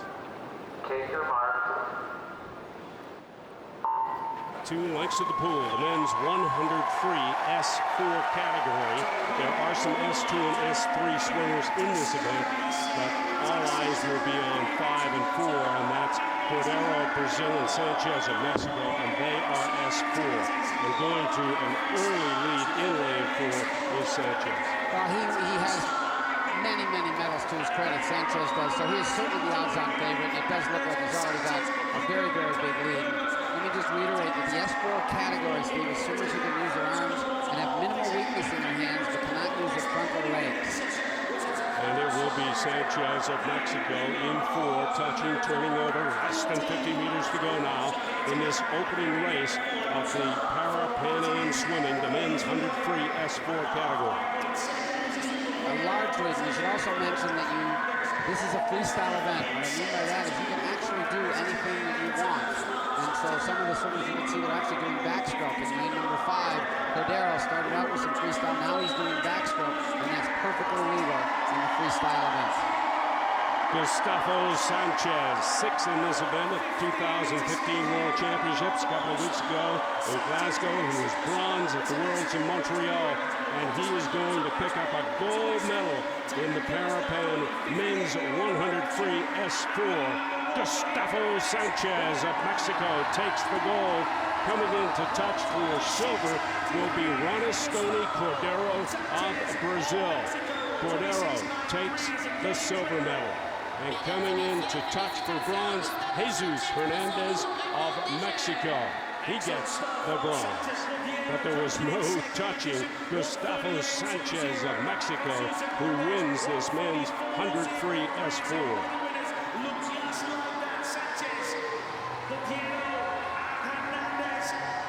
They're still just coming into it. Here we go, 4th spot up in lane number 6. Riley McLean from Canada comes in 4th spot. As we said, newcomer to the sport, first national team in the finals here, and then lane number 2. That's Luis Uni of Colombia, touching for 5th place. And Luis Burgos of Mexico in lane 7 touches. And now there's lane number 8 at the top, Martinez from Mexico. Double arm, giving him more propulsion than just one arm when there would be a delay getting his other arm around. So he comes in with his double arm swim in the back. And the final swimmer in this opening event, the men's 100 free, will be Curtis Lovejoy. the 58-year-old from the United States who carried the flag for the Americans at the opening ceremony. He touches for 8th place. But the gold medal goes to Gustavo Sanchez of Mexico, the 21-year-old, the Olympic champion in the 100 and 200 freestyle, adding a gold medal to his credit here at the Parapans in Toronto. No doubt who was going to win this one. No doubt at all. Gustavo Sanchez, right from the beginning, went to the lead. Nobody could catch him, pulling away all the way to the finish, into the wall. And a gold medal is a gold medal. Look at that. I mean, this is a guy who's got a lot of medals to his credit already. He was the Olympic champion, and he still touches the wall, and he's ecstatic with the performance he's done here in Toronto.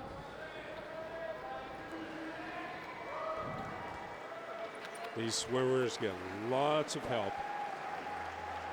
Their handlers do a terrific job in taking care of these swimmers. We have a Pan Am record, a Parapan Pan Am record for Curtis Lovejoy, the 58-year-old from the United States. But the gold medal goes to Gustavo Sanchez with that record time of 126.93. Cordeiro of Brazil picks up the silver, and the bronze goes to Jesus Hernandez with a time of 144.03. Riley McLean out of Vernon, BC is in 4th place with a clocking 207.43. The athletes are coming on deck for the women's 100 free S4 category. And there's the start list. Most attention will be played to lane 4, Nelly Miranda, one of the great stars in para swimming down through the years. In lane 1, representing Mexico, Maria Danilo. One of 4 Mexican swimmers in this contest. There were 4 in the last race of the men's division, and there are 4 more in this race. That was Delgadillo in lane number 1. Next to her from Brazil will be Da Silva, Claudia Da Silva, the 49-year-old veteran from Brazil, will have lane number 2. Next to her from Canada, Tammy Cunnington from Red Deer, Alberta. Her coach is Mandy Smith, who is one of the top able-bodied swimmers in the country right now, and Rebecca Smith.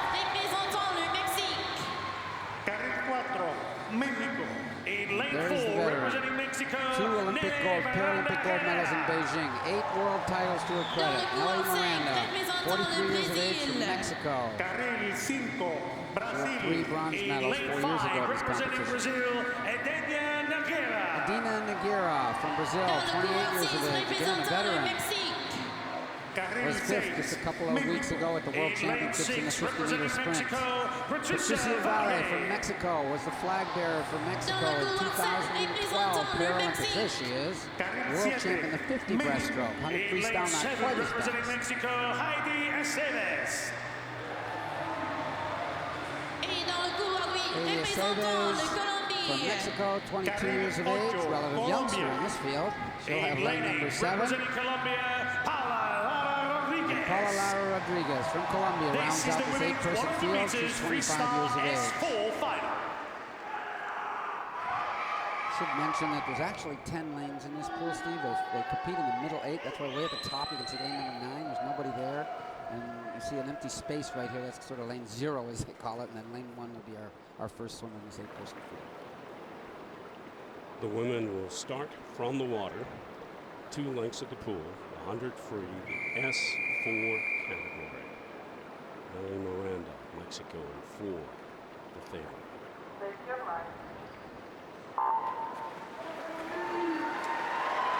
Miranda at the World Championships in Glasgow a couple of weeks ago, 2 gold, coming in the 50 free and the 150 IM.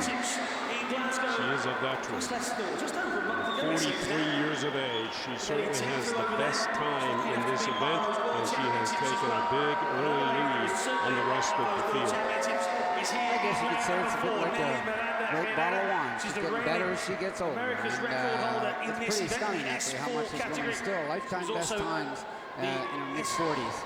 And it's no surprise, it may look like a surprise she's this far ahead, Steve, but her best time is a minute better than some of the people in this field, 20 seconds better than most of the people in the field. So it's not really a question of winning or losing, it's really a question of how close she can get to some of her best times. The battle really will be for silver and bronze. Miranda already on her way home, less than 40 meters to go now. Interesting battle is shaping up for silver and bronze between lane 5 and lane 3. Tammy Cunnington of Canada is in 3. Nogueira of Brazil is in 5. But it is Nelly Miranda, the veteran from Mexico. Took time out to get into politics. Member of the Chamber of Deputies in Mexico in 2009 and 2012, and right now she's about to win gold in the women's 100 free S4. Gold medal for Nelly Miranda. And what a great time. But the battle for silver still taking shape in the pool, and in lane 5 it's Nogueira of Brazil with a lead on Cunnington of Canada. Coming to the wall in lane 5. Nogueira touches for the silver. Cunnington holding off a challenge from Valle of Mexico, and Cunnington picks up Canada's first medal of the Parapan swimming competition here in Toronto. It is a bronze in the women's 100 free S4 category. Miranda, Nogueira, and Cunnington. Swimmers still coming to the wall in lane 2. This will be Claudia da Silva of Brazil, about to touch and finish her race. Coming in lane 7, Heidi Aceves of Mexico. She touches. And just coming to the wall now, Maria Delgadillo of Mexico. She finishes her race. And up top of the picture, in lane 8, Paula Laura Rodriguez of Colombia, and she finishes her race. But the gold medal goes to Nelly Miranda of Mexico, the 43-year-old veteran of para swimming, coming through when she was a very, very heavy favorite. Who's coming in, your bronze medalist. There she is. She's actually hit by a propeller off of an airplane in an air show. They were disability when she was 6 years old, and now she's training on the national team. What I like about Miranda here is she's so far out ahead, and as she's coming straight to the finish, you can see her, she actually starts picking it up. Look, she's got her head down. She's full. Look at the power that she's generating right to the wall. She's not just coasting in because she's going to win by 10 meters. She's really picking it up right to the wall. So, and there's the reason. You work that hard, you like success, you got the gold medal, and she's pleased with the time. It may not be exactly her best time, but it's still a good time. Don't forget, keep those tweets coming into as well. #TO2015. Nelly Miranda takes the gold in the women's 100-meter freestyle S4 category. The silver to Nogueira of Brazil. Tammy Cunnington of Canada gives the Maple Leaf wearers their first medal, and it's bronze in the women's 100 free S4.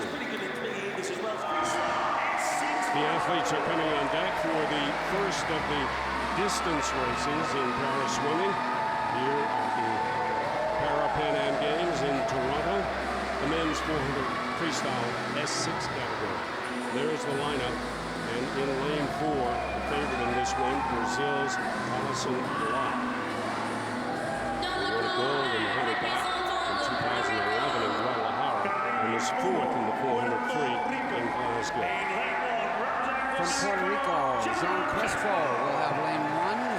There's 7 people in this competitive field.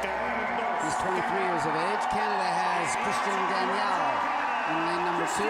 He's from Calgary, attends the University of Calgary. He was third at the recent Can-Am Championships held in Toronto in April. He did swim in 2011 at the Paralympic Games in Guadalajara. Adriano Gomez, a 42-year-old veteran, will have lane number 3. He's from Brazil.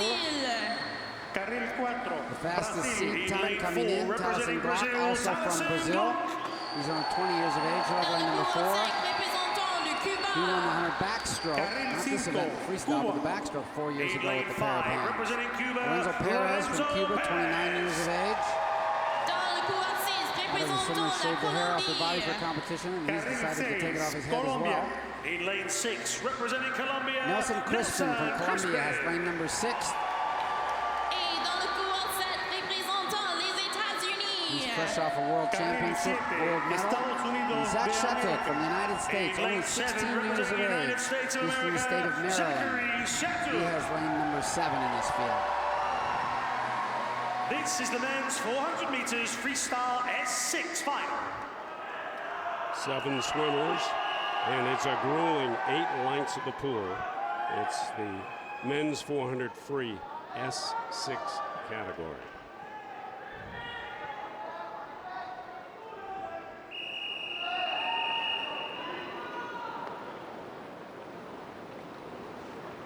Take your mark.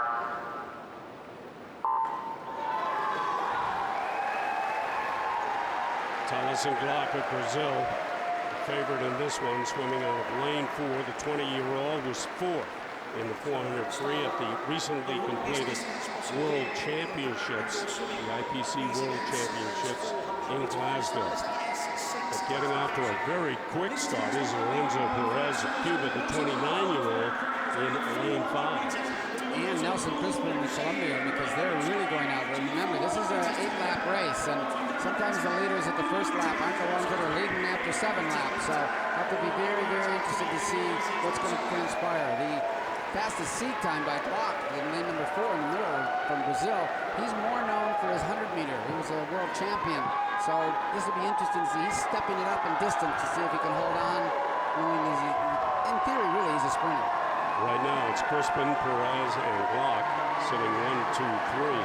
Crispin was 6th in the 400 free at the World Championships in Glasgow, and the 2015 World Champion in the 100 free. They come to the wall, their touch, turnover, and have 300 meters to go in this men's 400 free S6 category. S6 meaning? S6 is the sport class that includes swimmers with short stature, amputations of both arms, or moderate coordination problems on one side of their body. And that's the S6 category. And this, at this point, is really a good race. The race between Glock of Brazil, the Cuban, Lorenzo Perez, swimming on his left, and Nelson Crispin of Colombia, the 23-year-old, will have very busy and very successful World Championships in Glasgow. All 3 going to the wall almost dead even. They turn over, it's Perez, Crispin, and Glock as they head back up the pool. Excellent race at this point. I mentioned that Glock was the backstroker. He's now branching himself out, and it's Crispin at the top there of those 3 in lane number 6 that was the gold medalist in the 100 meter. He's more the sprinter, actually. He's the one up in lane number 6, so it'll be interesting to see what happens. We're only halfway through this race if they come to this turn to see if Crispin can keep up his pace with these guys that like to swim a little bit longer race, especially Perez, the Cuban. Perez with a slight lead. He will come, touch, turnover. They are at the midway point of the men's 400-meter freestyle S6 category. And Glock with a great turn has taken the lead. The Brazilian swimming in lane 4. Well, it's something that you have to be able to perfect to figure out how it's going to work. And as we said, there are different levels of impairment for the athletes that are here. And Glock has a little bit more power in his lower body, so he's able to do a flip turn and push off. Whereas Perez isn't able to do that, so you'll notice that he will do actually what's called an open turn. Just touch the wall, turn around, and go. But whether you're able-bodied or para-swimming, this 400-meter distance is really a strategic race. As you pointed out many times, you can't take it out too quickly. You've got to have something in reserve to bring it home with. Well, and we did mention that Crispin was the sprint favorite. He was a champion at the Worlds in the 100-meter. He's the top of those 3, and we wondered if he'd be able to stay on track for the whole 400 meters, and it looks like he may have hurt himself a little going out and just plain ran out of gas. So in comparison, he's still got a good swim going, right? Got the veteran, right? The 29-year-old Cuban in lane number 5, who did have 3 gold medals 4 years ago at the Parapans, is now starting to extend himself out in front, show these guys exactly what experience does. Perez will touch, turn over. Less than 100 meters to go now. The men's 400-meter freestyle S6 category. Perez in front, followed by Thomas and Glock, and then Nelson Crispin of Colombia. And going the other way, you can see there down in lane number 3, you've got Gomez from Brazil back in about 4th spot. So there's still a race behind. The other athletes are trying to pick themselves up, get their best times, but there's a wide difference in best times from all these athletes. And right now, we saw a nice strategy there by Perez. He didn't panic, went out the other swimmers for the first half of the race, and now it's really all his. Nobody's going to catch a Cuban in lane number 5. He touches, turns over, less than 50 meters to go now for the field in the men's 400-meter freestyle S6. And Perez has swum a very, very smart race. Didn't panic when Glock and Crispin pressed him early in this distance and has really turned it up now. Just over 10 meters to go for Lorenzo Perez of Cuba. The 29-year-old will take home gold in the men's 400-meter freestyle S6. Gold to Perez of Cuba. Coming in to take the silver, Taliesin Glock of Brazil. And coming in to touch for 3rd place will be Nelson Crispin of Colombia. Coming on strong now for his finish, Adriano Gomez of Brazil. He touches, and 4th place goes to Gomez of Brazil. Up in lane 8, Zach Shattuck of the United States with his finish, just under 4 meters. Shattuck touches. In lane 7, make that. In lane 2, Christian Daniel of Canada is finished. And still with a lap to go is Jean Crespo of Puerto Rico. And if I know anything about para swimming, the crowd is really going to get behind this young man now as he touches and has less than 50 to go on the men's 400 free. They're going to bring him home. He'll have nothing but great support. I like it. He's starting to pick up his pace. There's the crowd. He's starting to pick it up, actually. He was at the 300 mark. It was a little bit sort of his turnover was a bit slower, and now you can see it's actually a bit of a pickup on the cadence. That's what he needs to do, obviously, to try to get to the finish line even faster. 25 minutes to go. Excellent job. Just over 25 meters to go for Jean Crespo to finish this men's 400 free.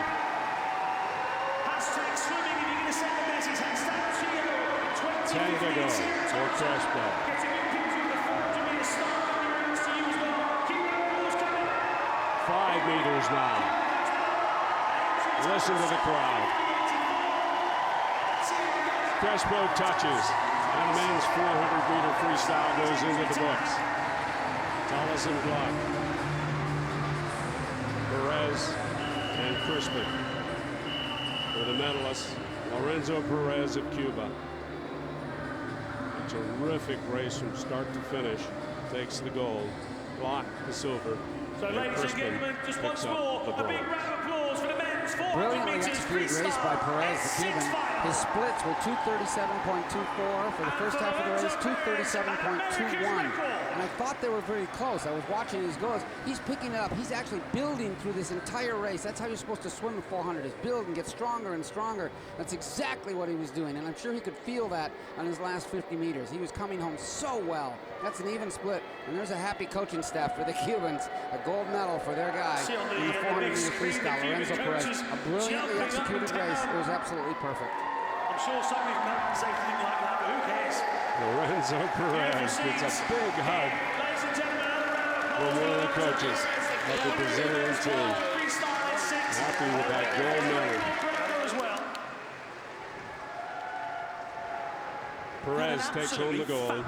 Glock, who came in as one of the favorites in this event, has to settle for silver. I Nelson really hope Crispin that this of has set a Colombia tone for what picks is to up the come over the bronze. next week. Canada's Christian Yeah, absolutely. Daniel Why not? Every finishes day. Let's have a in record 6 points. Every day.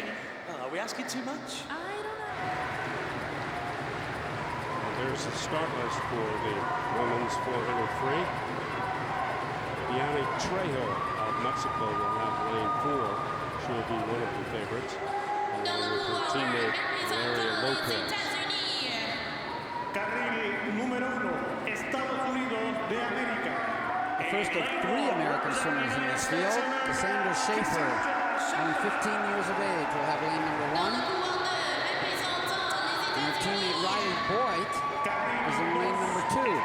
She's 19 years of age. She won a gold medal at the Pan-Am Championships that were held here in Toronto, Canada, and the United States in 2015. She was from the University of California, San Diego, originally out of Colorado. Lane number 3, Valerie Lopez from Mexico, 16 years of age. She was 4th at the World Championships in this event, so she comes in as a favorite to challenge for a medal for sure. Liane Trejo from Mexico, 21 years of age. She is the defending champion in this race. And is just ahead of her teammate Lopez at the World Championships a few weeks ago. Susanna Schnarndorf from Brazil, 47 years of age. Her first Parapans was back in 1995. She also said she's done 13 Ironmans. Hernandez of Mexico will have lane number 6. She's 32 years of age. Was 8th at the World Championships, so several women in this field that just came back from Glasgow in the Worlds. And Sophie Herzog, 3rd American in the field, 18 years of age, will have lane number 7. She won a silver medal at the Pan-Am Championships held in this pool back in April. This is the women's 400 meters freestyle S6 final.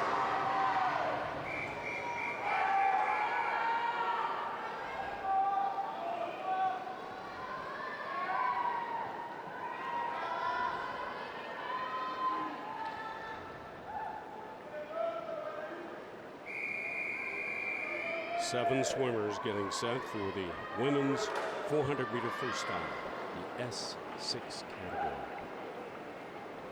Liane Trejo of Mexico in 4th. Trejo, the defending Parapan Am champion, with a time of 6:03.28 4 years ago in Guadalajara. She was bronze at the Worlds in 2015, a couple of weeks ago in Glasgow, with a time of 5:46.12, so she is getting a lot faster. Byron McDonald, once again, if you can explain the S6 category, which is his women's 400-meter freestyle. The definition states that this sport class will include swimmers with short stature, amputations of both arms, or moderate coordination problems on one side of their body. Trejo heading to the wall, touches, turns over. Hernandez sitting in 2nd place, and Lopez in 3rd. Right now, the Mexicans are swimming 1, 2, 3. They're in lane 6, 4, and 3. And that would actually go according to script, really, because those are the 3 that were at the World Championships and finished in the top 8. So these are the 3 women that really should be up in front and challenging for the medals. Up there at lane number 7, you've got Herzog from the United States. She was in this pool in April and swam very well, so obviously she's going to try to use that to her advantage to stay in this race. But it is an 8-lap race. This is only 25% of the way through the race at this point. Trejo of Mexico leading a trio of Mexicans to the wall. She turns over with 100 meters down, 300 to go. The women's 400 free S6 category. Notice that the lane lines are different colors in the middle of the pool. What they've done, just because it's hard to pick up lanes 1 through 5 to 8, lanes 4 and 5 are always ringed by the yellow buoys. So lane 4 is at the bottom of those. That's her fastest seed time. Liane Trejo, she's from Mexico. She's in lane number 4. The next lane doesn't have a swimmer you can see right now that's in the picture, because Susanna Schnarndorf from Brazil is a little bit slower than expected. She would have lane number 5, and those are the 2 lanes that are ringed by the yellow buoys. Trejo of Mexico first off the wall, heading back up the pool, followed by her teammate Lopez and her teammate Hernandez. Hernandez was 8th in this distance at the 2015 World Championships. Lopez was 4th, was the bronze medalist, was Trejo. At that time was 5:46.12. We would expect her to do a similar time, maybe, if she's tapered right. And can you taper for both events, the World Championships a couple of weeks ago and the Parapan Ams here in Toronto now? Superb question, Steve, because that's always the fine line that an athlete and their coaching staff and support staff will try to maximize. Usually it's one major competition in a certain period of time, like every 3 to 6 months. You can really get ready for one. And some athletes will tell you, and some coaches will say, we can get ready for one every 12 months. That's how fine a line they're trying to cut it. And again, a lot of times, more so maybe in able-bodied, the races are decided by hundreds of seconds. But still, you're trying to get ready. So can you get ready for the Worlds or guys go 2 weeks ago and turn right around and come back? What the coaches have to do is have to get back into a little bit of a training mode, get a good base back, particularly these longer races, and then try to taper again. So it'll be interesting to see their times here compared to the ones there.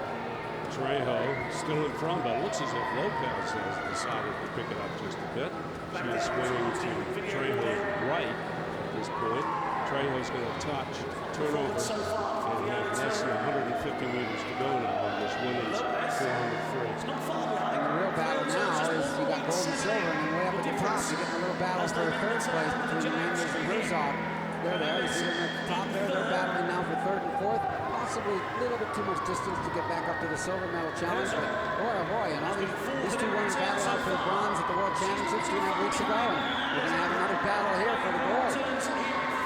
We've said it many times, you've got to be careful in the 400-meter distance, not to take it out too quickly. Have something left in the tank to finish with. And Trejo still leading about a body length over her Mexican teammate, Valeria Lopez. Trejo coming to the wall. She will touch, turnover, and have less than 100 meters to go now in the women's 400 free S6 category. And there's no question about it. In lane number 3, Lopez had a much better 100-meter split on that third lap, that third quarter of this race. If that's any indication, it does mean that possibly Trejo is starting to die in labor. Or was she playing possum and holding back just enough? But at the same time, look at how smart this is. You got Lopez in lane 3. He's moved over to the lane line to try to get a little bit of a drag. Remember, at the World Championships, Lopez was 4th in this event, in this distance. Trejo won the bronze medal. So these two have battled in the past. They're coming down to the wall at the far end of the pool. They will touch, turnover, and have less than 50 meters to go in this women's 400-meter freestyle S6. Oh, and here comes lane number 3, Lopez. Excellent turn. You can see Trejo a little bit off to the side there, possibly a little too tired, getting a little panicked or spooked by the fact that her teammate's going to go right by her. Really interesting. Now, oh, Trejo's fighting back, coming back at it. This is going to be a great finish. Just over 25 meters to go in the women's 400-meter freestyle S6. The battle between the two Mexicans in 4 and 3. Trejo and Lopez. Trejo, the bronze medalist at the World Championships. She's going to need to pick it up. Lopez with a slight lead. But here comes Trejo. Trejo and Lopez driving to the wall. Can Lopez out-touch her? Lopez takes gold. The silver to Trejo. And the bronze in lane 6 to Hernandez.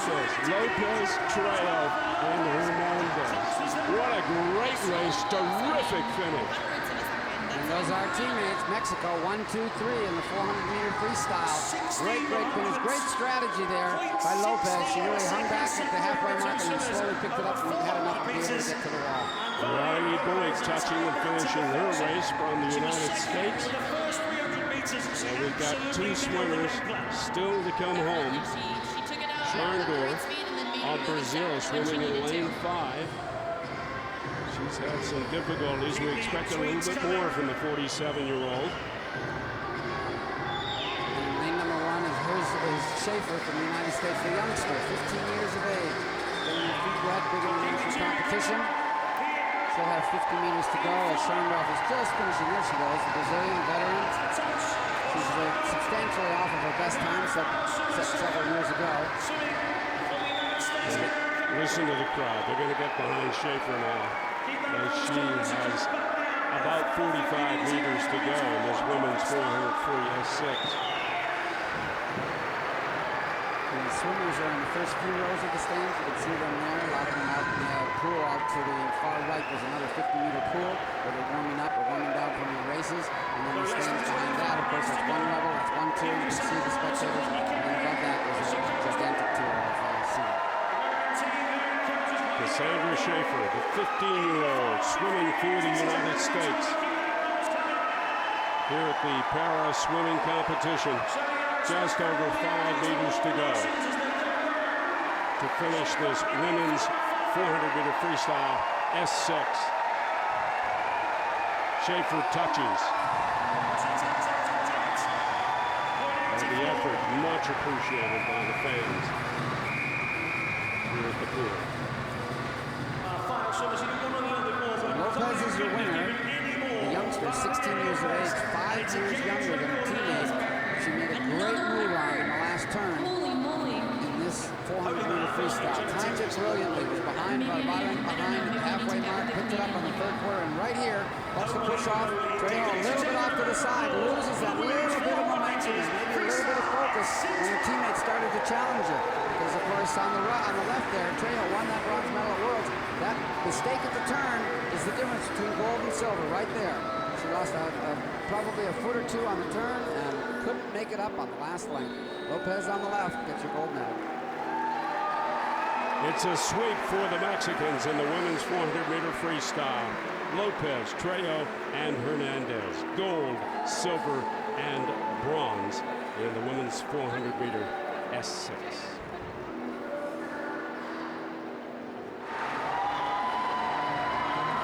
Canadians in this one will have lanes 3, 5, and 6 trying to spoil the Canadian party. And lane 4 will be Felipe Caltron, the 18-year-old from Brazil.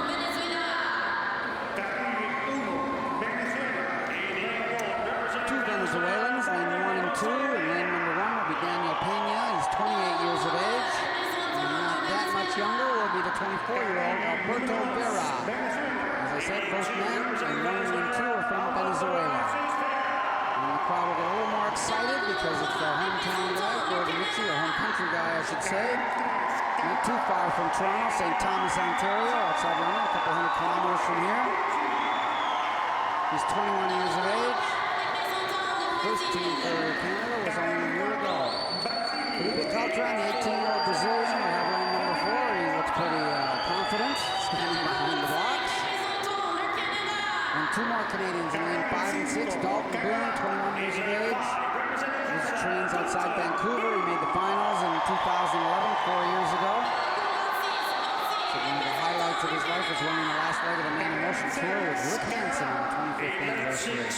Maxime Roussel, 22 years of age, from Quebec, trains in Montreal, outside Montreal. There's Ruben Burgau from Venezuela, the third Venezuelan in the field. He's in lane number 7. Chiracunga from Ecuador, 22 years of age. He is lane number 8, a full field in this men's 200-meter freestyle, S14. This is the men's 200 meters freestyle S14 final.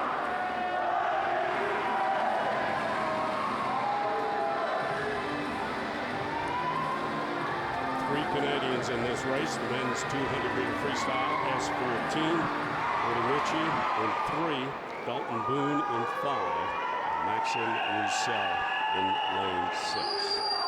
In lane 4, Felipe Caltron of Brazil.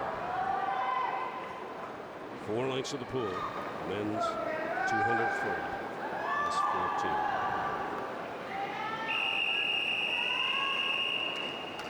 Well, Caltron's certainly excited and ready to go.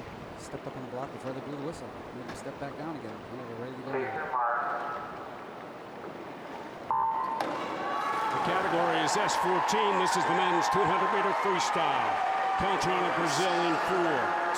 Flanked by 2 Canadians in 5 and 6. Maxime Roussel in 6. Dalton Boone in 5. And Gordon Ritchie of Canada in 3. I should mention that the S14 category is consumers with intellectual impairment who also meet the sport-specific criteria to compete in this competition.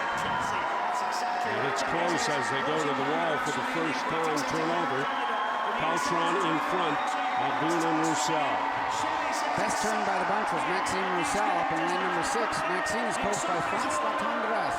France made the 1974 Commonwealth Games team for the able-bodied swimmers. It was competed down in New Zealand. I was on that team with France. It was a good 200-meter butterfly. She's now coaching, and this is one of her star people. Maxime Roussel up in lane number 6. Top one of those 3 there ahead of the field. Caltron, Boone, and Roussel, even as they come to the wall, they will touch, turnover, have less than 100 meters to go now. And the men's 200 free, S14. Canada set some lofty goals of winning a lot of medals at this competition, and one of the ones they wanted to try to do was get at least a couple of guys to the podium in this race, and it looks like at this position they will have 2 on the podium. The question is, can Mr. Brazil here steal the goal on the top of the podium? Mr. Caltran, he's in lane number 4. Roussel has made a bit of a move and has taken the lead. He is heading the field to the wall. He'll touch, turnover, and have less than 50 meters to go now. The men's 200 free, S14. Caltran and Roussel almost dead even at the turn. Less than 50 to go. Boone sitting in third. And this will be a great race. It does look like Caltran timed his move perfectly. He went into that third turn with a lot more momentum at the end of the third length. And now he's just powering away. A powerful kick, powerful arms. Just over 10 meters to go on the men's 200 free. It is Caltran of Brazil, just 5 meters away from goal. Caltran of Brazil touches for goal. Roussel picks up the silver for Canada, and the bronze goes to another Canadian, Gordy Michi. A terrific swim from Felipe Caltran of Brazil in the men's 200-meter freestyle. His time, 2:03.31. Roussel's time, 2:04.91. A great swim from Caltran of Brazil, the 18-year-old. Goes to show you anything can happen in the last 50 of that race. Canadians will be pleased. They pick up 2 out of the 3 medals in this race. Yeah, excellent a little stuff. bit Michi was 5th at the first 50. off the time that may have been hoped for all 3 of them. Try to possibly sweep the podium, but nobody was going to be able to sweep it on Philippe Caltran because he had a very, very well executed race. Stayed right with the field at the halfway mark, put in a good third lap.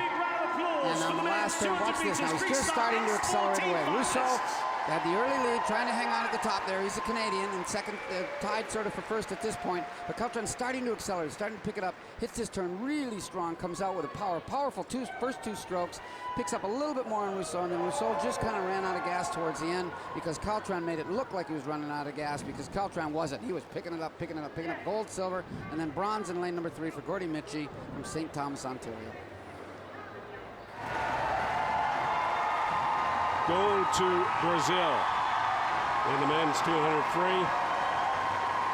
Silver and bronze to the Canadians. Maxime Roussel, Gordy Michi picks up the bronze, and Dalton Boone finishes in 4th. Kirsty Casco, the Canadian from High River, Alberta, will have lane 4. Her teammate Justin Morier will have lane 2.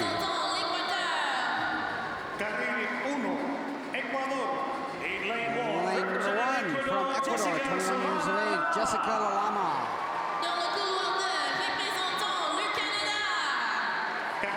The first of a pair of Canadians, Justine Morier, the 18-year-old, trains outside Montreal. Her teammate Rousseau was in the previous race. Picked up a medal, so she'll be excited. Leslie Chikaki from the United States. Trains and lives outside Chicago, 26 years of age. She's the highest ranked swimmer in the United States with an intellectual disability. Lane number 4, the Canadian, Kirsty Casco, the defending champion. From outside Calgary, training, 22 years of age. She won a pair of gold medals 4 years ago, this event and the 100-meter backstroke. Lane number 5, Resdes from Mexico, 27 years of age. Was a silver medalist right behind Casco 4 years ago in this event. Mariana Diaz from Mexico, 27 years of age, will have lane number 6. And lane number 7, there are only 7 women in this field. Lane 8 will be empty. Lane number 7 is Viviana Morez from Venezuela.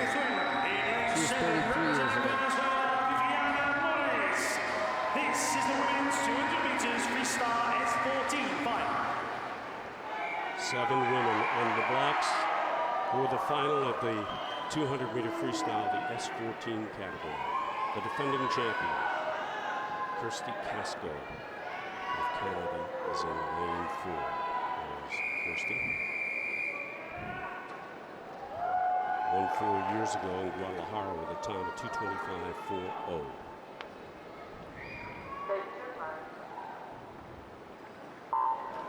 4 lengths of the pool. This is the women's 200-meter freestyle S14 category.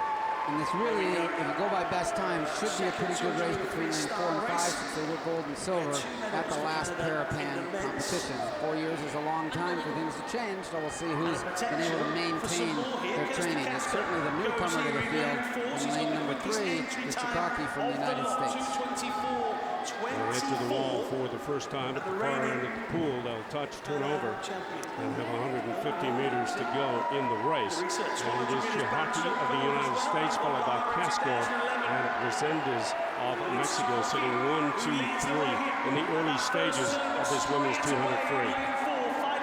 And Casco is a veteran in the sense that she's been to the Olympic Games, the Canadian right in the middle of those three as they come forward. She's been to the Olympic Games, she knows what pressure is, but this is a big crowd to be able to perform in front of, and of course she wants to try to get that gold medal for Canada. Is she going to put too much pressure on herself?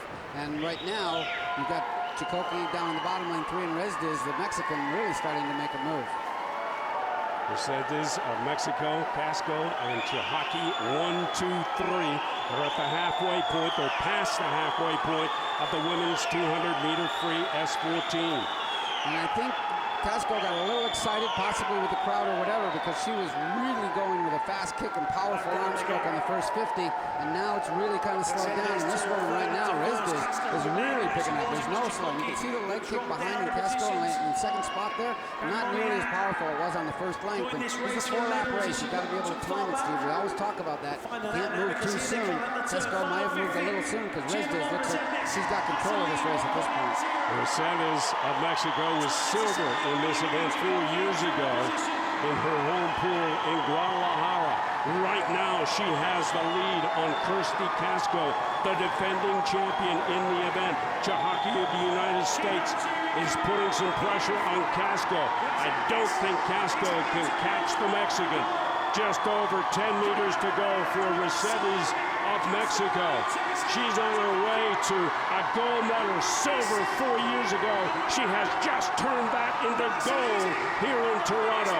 Casco driving to the wall. She gets the silver, and Chihaki of the United States picks up the bronze in the women's 200-meter freestyle S14. And fourth place going to Justine Mourier of Canada. Fifth place, Diaz of Mexico in 6th. Morales of Venezuela in 7 is next. And coming into touch now in lane 1 is Jessica Lalama of Ecuador. But the gold medal in the women's 200-meter freestyle S14 goes to Beatrix Resendez of Mexico. There's the silver medalist, Casco, right there. We just saw Resdiz. And the bronze medalist, the American, lane number 3, Chikoki. Big brave start from Leslie Chikoki. She ends with a bronze. Into the wall. This was a brilliantly executed race by Resdiz. She was nice and controlled, didn't panic on the first length when the other two athletes were pressing her. Did a nice move on the second of 4 laps. Third lap, just extended it in the last lap. Nobody even close. And here you come, battle for second medal now. Casco and Chikoki. And Casco, the Canadian, is able to just out-touch her. You can see, put her fist up there and pretty happy with that silver medal. But the gold medal, what a brilliant swim. And as you said, Steve, 4 years ago was silver. Now she is the Parapan champion in the 200-meter freestyle in the S14 category. Beatrice Resdiz. Resendez of Mexico takes the gold in the women's 200-meter freestyle S14. Kirsty Casco, the defending champion, has to settle for silver this time around. Leslie Chihaki of the United States gets the bronze. La ceremonia de premiación.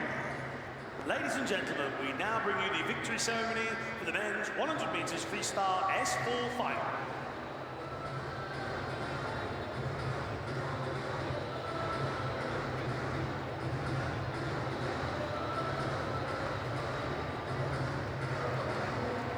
The swimmers are coming on deck for the victory ceremony in the men's 100-meter freestyle, the S4 category.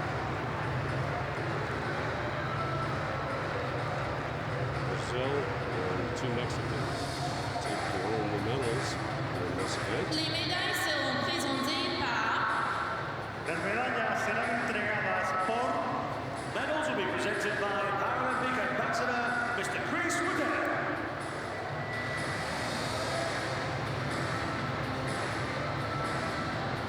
accompagné par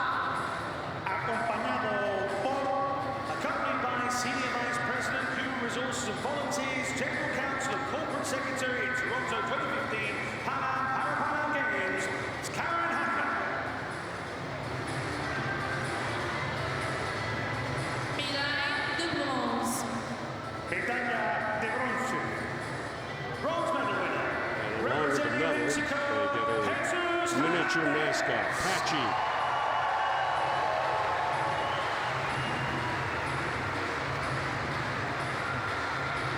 The medal is what it's all about, but I'm sure that Patchy will have a place of honor in presenting the medals, and Patchy will be Chris Waddell, the Paralympic ambassador, and Karen Hacker, Senior Vice President, Toronto Pan Am Parapan American Games here in Toronto. And getting the bronze medal, Jesus Fernandez, 23-year-old from Mexico. I think at this point you're supposed to fight it. There's Karen Hacker. And there's Patchy. Souvenir miniature mascot, porcupine with the 41 quills on the back, representing the 41 nations taking part here at the Pan Am and Parapan Games in Toronto. Representing Brazil, Conistoni Cordeiro. Silver medal to Ronestoni Cordeiro, 45-year-old veteran from Brazil. He was in the semifinals in the World Championships 2 weeks ago, but he's in the finals here and getting some hardware.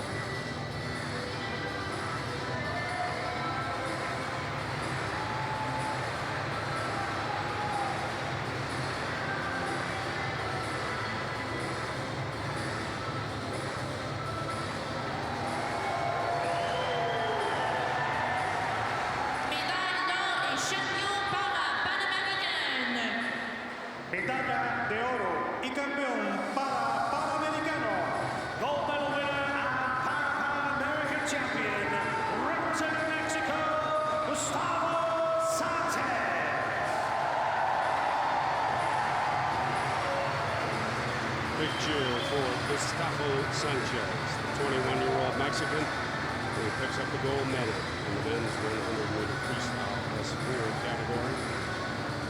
At the time of 126.93, Olympic champion in the 100 and 200 free in the S4. And now he's the Parapan Am champion in this distance. He gets his miniature souvenir, Patchy, along with that much sought after, I'm sure, cherished gold medal.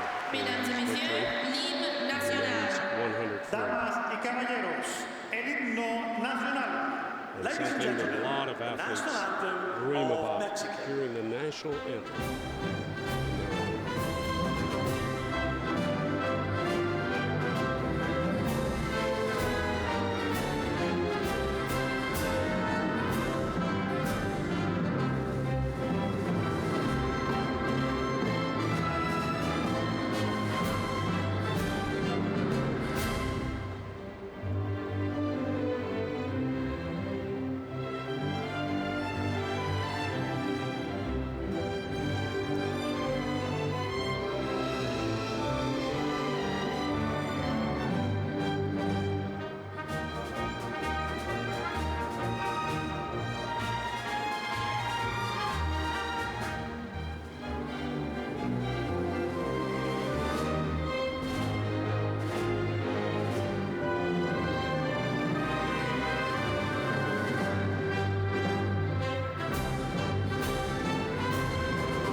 The Mexicans have sent their A team to Toronto for the Parapan Am swimming competition, and it pays off early with a couple of medals in the men's 100-meter freestyle. The gold to Gustavo Sanchez, the bronze to Jesus Fernandez, and Ronestoni Cordeiro of Brazil picks up the silver.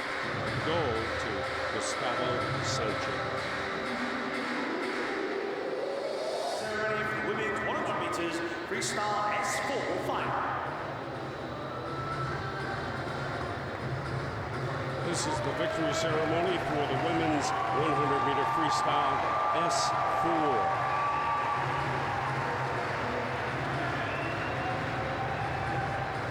Leading the way, Tina Nogueira of Brazil, followed by gold medalist Nelly Miranda of Mexico, and Tammy Cunnington of Canada. Nelly, the 43-year-old. Bronze medal winner, representing Canada, The 39-year-old Canadian who gets the bronze. Presenting the medal, Chris Waddell, Paralympic ambassador. Tammy is from Red Deer, Alberta. I mentioned before that it was at an air show when two airplanes collided, and unfortunately one of them, a wing came down and hit Tammy. She's now a Parapan swimmer, 39 years of age.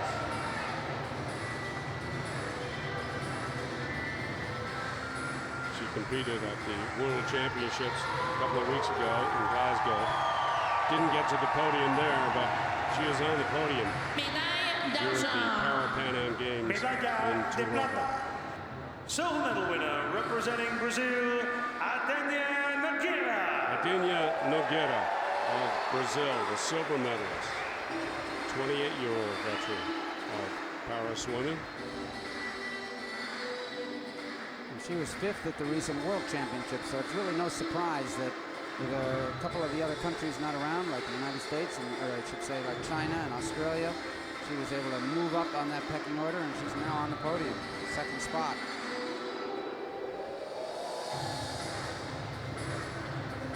And these three swimmers on the podium here will finish this ceremony, go down and get ready because they're swimming another race later in the evening. Same women vying for the medals. Médaille d'or et championne Parapan American. Medalla de oro y campeona Parapan Americana. Gold medal winner and Parapan American champion, representing Mexico, Nelly Miranda Herrera. Less than 24 hours ago, she had the honor of carrying the Mexican flag at the opening ceremonies for the 2015 Parapan Games here in Toronto. This is Nelly Miranda, who picks up a gold medal with her swim in the women's 100-meter freestyle S4. She gets her medal from Chris Waddell, the Paralympic ambassador. Karen Hacker, Senior Vice President of the Pan Am and Parapan Games, will present Nelly with her miniature souvenir, Patchy the porcupine. She set an America's record. Fastest time ever done by anybody in the Americas. And Mesdames et gold messieurs, medal. l'hymne She's national. honestly thrilled with winning the gold medal. She won by over 30 seconds. It was never in doubt. She could have been Ladies and easier, but gentlemen, she went all out. the It was a national fantastic anthem performance. of Mexico. Gold medals.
Proud moment indeed for Nelly Miranda of Mexico, the gold medalist in the women's 100-meter freestyle S4. Ladies and gentlemen, the Adenia Parapan American Nogueira of medalists. Brazil gets the silver, and Canada's Tammy Cunnington takes home the gold.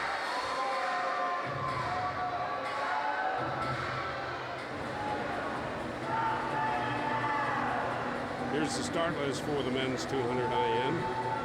It's 13.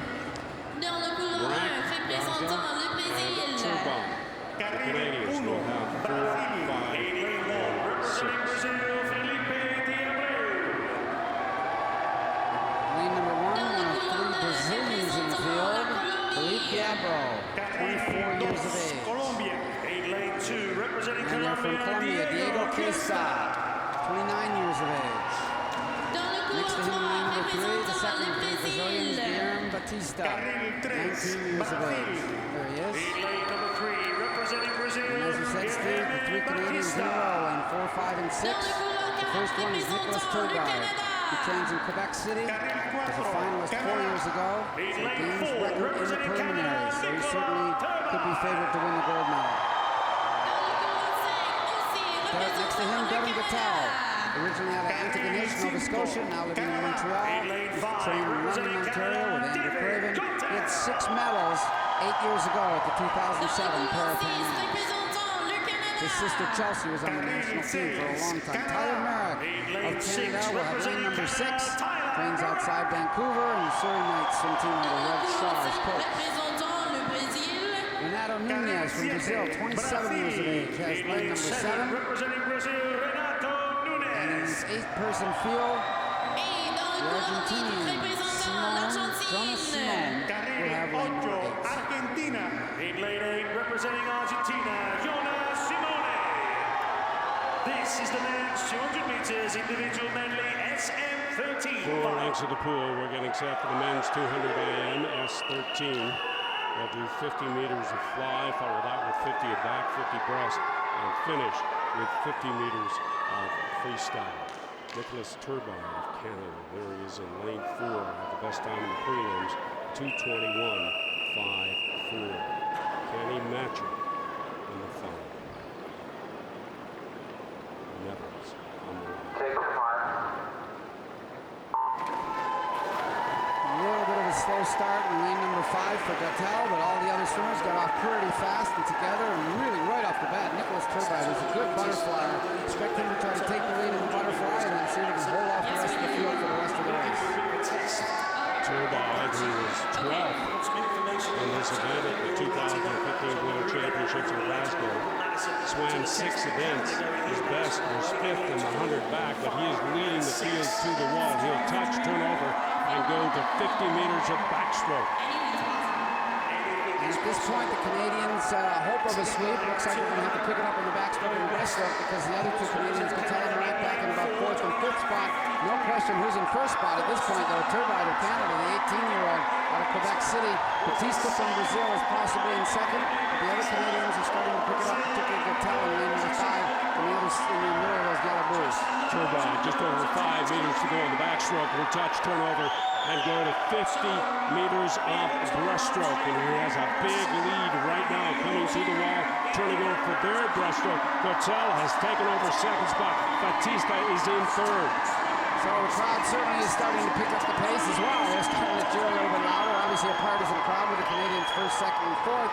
At this particular point, Marac moved up into 4th spot. The other Canadian is way up at the top there in number 6. But right now it's all Turbine. And he's only been on the national team for a little over a year, Steve. So this is a big break for him.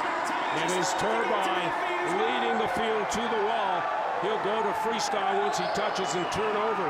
But the 2 Canadians swimming to his left now, Marac and Gattel, have moved up in the medal position. Turbine touches, turns over.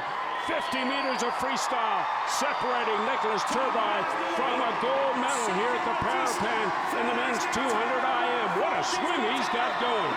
This could easily be a Parapan record. This is way better than his best time from what I've been able to see. His splits are dead on. The other 2 Canadians, Marac and Gattel, look like they're going to have to battle it out for the bronze. Although they're coming on strong. The Brazilian in line number 2 is starting to die a little bit. But here comes Nicholas Turbine of Canada. 5 meters to go. He's going to get the goal in the men's 200 IM. What a great battle for silver. And coming in to touch for silver is Gattel of Canada. And Batista takes the bronze, and Marac finishes 4th. And touching now, Diego Questa of Colombia. And coming in to touch to finish his race in lane 1 at Peru of Brazil. And at the top of your picture in lane 8, Jonas Simone of Argentina. But what a terrific swim from Nicholas Turbide of Canada to take the gold in the men's 200 IM S13. There's the gold and bronze medalists congratulating one another for this race. It's the first gold for Canada. Down the fly, Turbide on the got the lead at this particular point. He's in the middle of the two yellow buoys right in the front. He had a great butterfly leg. He really set himself up brilliantly. Backstroke didn't back down. Look at the nice easy cadence he's got in his backstroke. Breaststroke possibly a little bit weaker, but it's still a very strong split in his breaststroke. I was quite impressed with how he was able to pull away from the field. Freestyle, he had a lot left in the tank. This is improved his best time in the preliminary set of games record. Improved it again in the finals by a couple of seconds. Dropped the games record even more. This is a great thing. And again, he's new on the team, Steve. Identifying new talent is part of the mandate of the Canadian Paralympic finalists, but a big cheer for Canada's mum. You know Sandy himself, but Sandy's mum says gold and silver for Canada. Gold in the men's 200 IM, followed by his Canadian teammate Devin Gobble gets the silver, and Guilherme Batista of Brazil spoils the Canadian party by picking up the bronze. Brack finishes fourth. Getting set for the victory ceremony in the men's 400-meter freestyle S6 category. And presenting the medals, the miniature souvenir patchy will be Mr. Eladio Agramonte, executive board member of America's Paralympic Committee.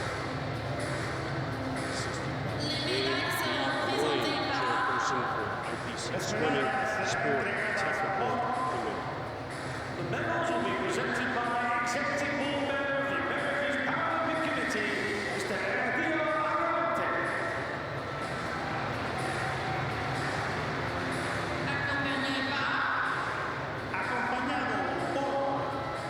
Accompanied by Chairperson of IPC Swimming Sport Technical Committee, Jerry Deegan.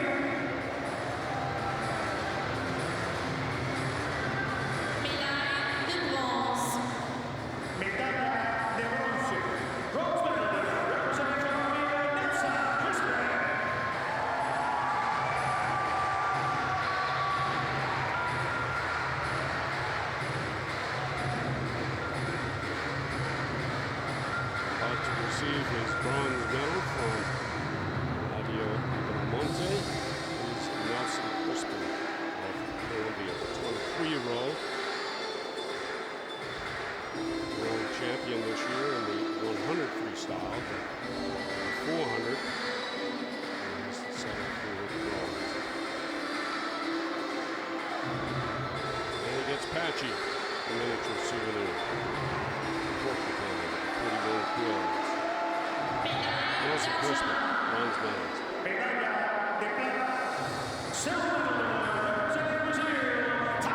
He came into this event rated as one of the favorites. Didn't get to the top of the podium, but I'm sure he'll settle for silver. This is Taliesin Block of Brazil. The gold is always a pretty color, but a medal is certainly a wonderful thing to be able to achieve at any international competition. Block, only 20 years of age, he was fourth at the World Championship, just missed the medal over in Glasgow, Scotland. So to be able to come here and get on the podium is certainly indicative of a very good summer performance and a good summer of training. We'll sit down with his coaches now. Obviously, he's from Brazil. The Paralympics are in Brazil next summer. He's on track to be able to accomplish some really good things in Brazil next summer.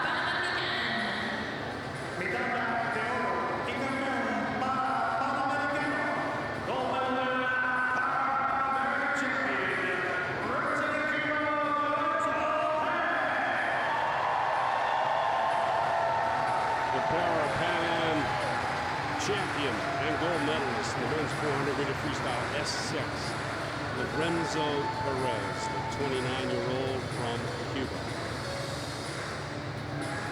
He had 3 gold medals 4 years ago, so he's no surprise to the top of the podium, that's for sure. As I said in the race, beautiful, beautiful race. Nice and controlled out. He only had a few tenths of a lead at the halfway mark. By the end, he had about a 6 or 7 second lead because the time was moved perfectly. Lots of fitness. He was getting stronger and stronger through that race. Ladies and gentlemen, Cuban anthem in honor of Lorenzo Perez.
Hold them high. You've earned it, Lorenzo. Lorenzo Perez of Cuba, gold medalist in the men's 400 free. The silver to Talas and Glock of Brazil, and the bronze to Nelson Crispin of Colombia.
As we look at the Americans, their starting lineup, it'll be Deller, Butler, Newby, and Brackett, who will be on the field of play first. A total of 8 points in that opening lineup. Same thing for Argentina. Juan Herrera, Cardoza, Panton, Colombo, and Cunamiel will be the players for Argentina. They're already waiting out on the field of play. The Americans just in final assembly.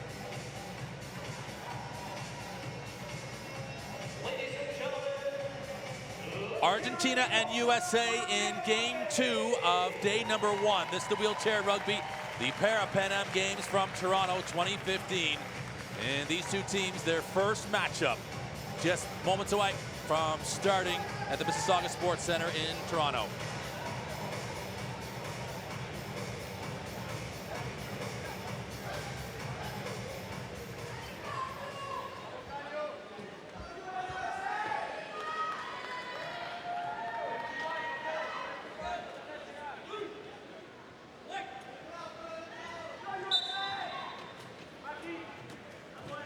It's a battle, and the first is won by the Americans in white, Argentina in blue. The Americans will go from left to right in this first period.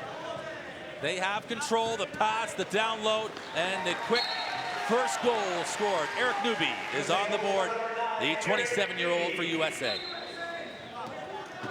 Argentina's going to be in tough, I think, with this game. As you alluded to earlier, ranked number 3 in the world versus Argentina, which is ranked in the mid-20s. They can't afford to make those kinds of mistakes this early on. The pass just getting away. The Americans will get possession, and they will inbound. They have 10 seconds in which to get it into the field of play. They do, and they have 12 seconds once it's received to get it up over the center line. They are across now as the seconds counting down on the scoring clock. There's 40 seconds in total on that. And it's inside of 30 comfortably, but the Americans cannot link up with that pass. The intention, a good one. The execution, not quite. Like a wide receiver having the ball tip off his fingertips at the sideline.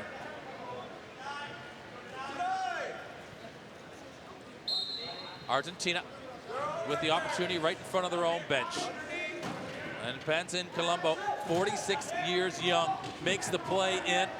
And again, just a hand from the Americans, and I think they get the return as indicated by the official. They will inbounds now in a great offensive position. Benefited from some great aggressive defense. It's into their score. Newby has it. And it's like a display of fireworks going on as you listen to those chairs collide. And Newby with the second goal for USA in this opening minute of play. Here though, Argentina with some open space now. Herrera has got 3 American defenders, and they are on him like a bad rag.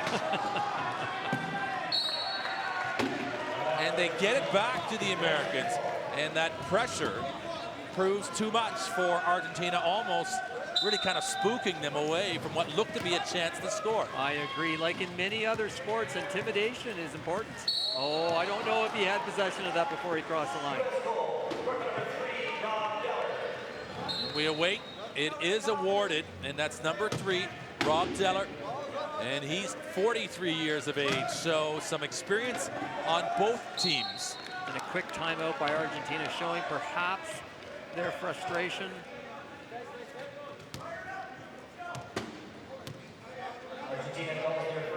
Argentina, of course, like any team, you want to get your first score, particularly in your opening match in this, the opener of this tournament.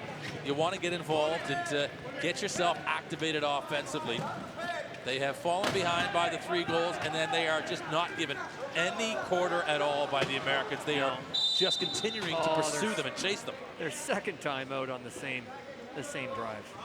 So they have 4 timeouts. Is it correct? The bench can call 2, and the players on the floor can call up to 4, just to try and, in fact, prevent that change of possession. Exactly. You don't see that very often where a team calls timeout twice. trying to get down the court. One. Again, the Americans are just hunting the Argentinians. It'll bounce up. It is taken. And Clayton Brackett, 22 years of age, the feed up to Newby. And Newby has got a 4 spot on the board for USA. Argentina better get its house in order or this is going to be done soon. They take control. They're weaving and winding out of their own defensive half. The bounce pass is a good one. It is just tidied up in the end. This is Juan Herrera. The pass was good, but that hit is going to make those players think twice about trying to make a pass like that again. Cardoza, the insert play to Ken Emil, and he's awarded it. He's awarded it, but I'm not so sure he should have been. You're not allowed to push another player from behind like that. But just like in American football or Canadian football, you'll sometimes see a player come up behind another and push them in the scrum. The Americans relentless in their pursuit of that goal line. And again, they cross it with ease. And this time, it's Clayton Brackett who gets himself a first score. And there's 3 already by Newby and the 1 by Deller, amounting to the 5 that you see for the Americans in this opening stages. Not quite, well, just over 2 minutes gone in this first period. This American team is very well known for having starred in the film Murderball back in 2005, but there aren't many players from that team that are still playing today.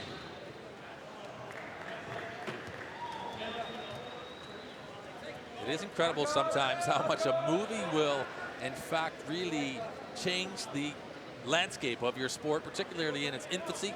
A sport, this one, wheelchair rugby, born in the 70s and invented by the Canadians. And an opportunity at the Parapan Am Games now to be on display. And you say it's its first, it's a historic moment really for this sport. Yeah, and coming back to Toronto, which hosted the first international wheelchair rugby tournament only in 1989, so not that long ago.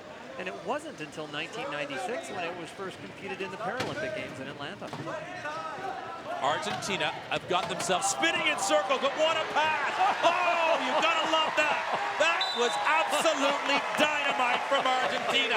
That's the long distance bunt, but except it was a blast into the alley and picked up by the teammate. Watch this from Herrera, all the way up, and the feed, outstanding, and the score from Ken Emil.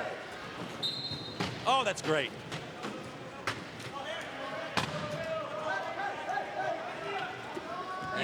You can hear the crunching up here like it's right beside you.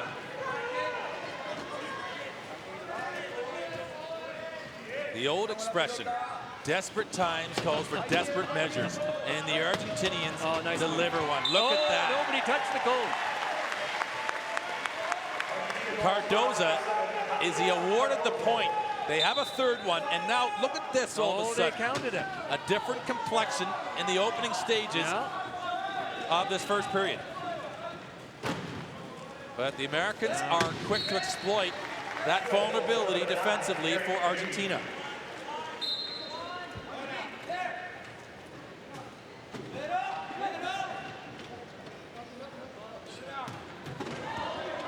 Herrera, it goes off of his chair. The spin in there, he's going to go twice, but not this time. Twice isn't quite as nice. Oh, nice back check. That subtle pause there is something you can't appreciate all the time, but that was a really clever move. And again, it is the American number 9, Eric Newby, and he is not a newbie to scoring. He's got 7 goals already of the 9 for USA, so he is a oldie, if you would rather, of scoring prowess for the Americans. He takes it across the line. It's a comfortable conversion again. 27 years young is Newby. Nice pass. Herrera gets on the end. He was the one that created that dynamic score from Argentina. This time, he'll convert it. And for Herrera, that's his first. Look at this. That is an absolute cannon of a delivery from the Americans, just to use their physical prowess and strength just to carve out a route up the floor. And those big hits may not have an impact on that play from a scoring perspective, but it gets into the players' minds.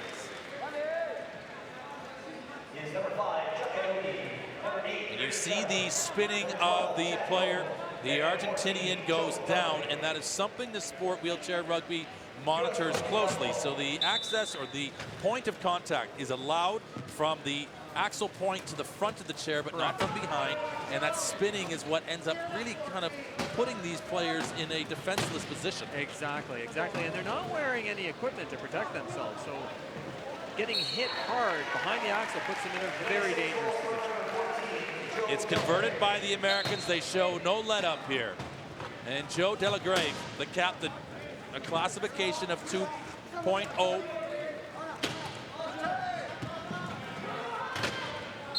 And a timeout again, Argentina. They have used 3 already in this opening period, and almost really kind of a chance of trying to prevent the bleeding, but the bleeding is happening as far as the American dominance in this game. But you see just the 10th point going up, but they're just trying to keep it within range and within check. No, clearly the United States is the superior team, certainly on paper and certainly based on past performance.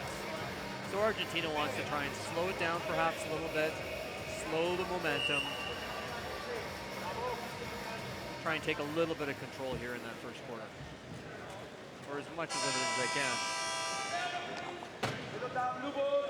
The time is up, and to inbounds, the referee inviting the Argentinian.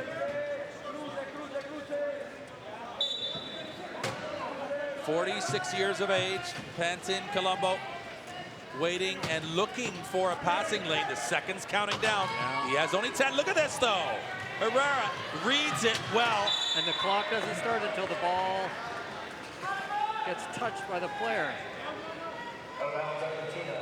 And that on the field of play, so they don't get a chance. Nothing comes off the 40-second clock, but it is the Americans now with the inbound.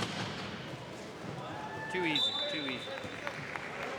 Delagrave will take it across the line.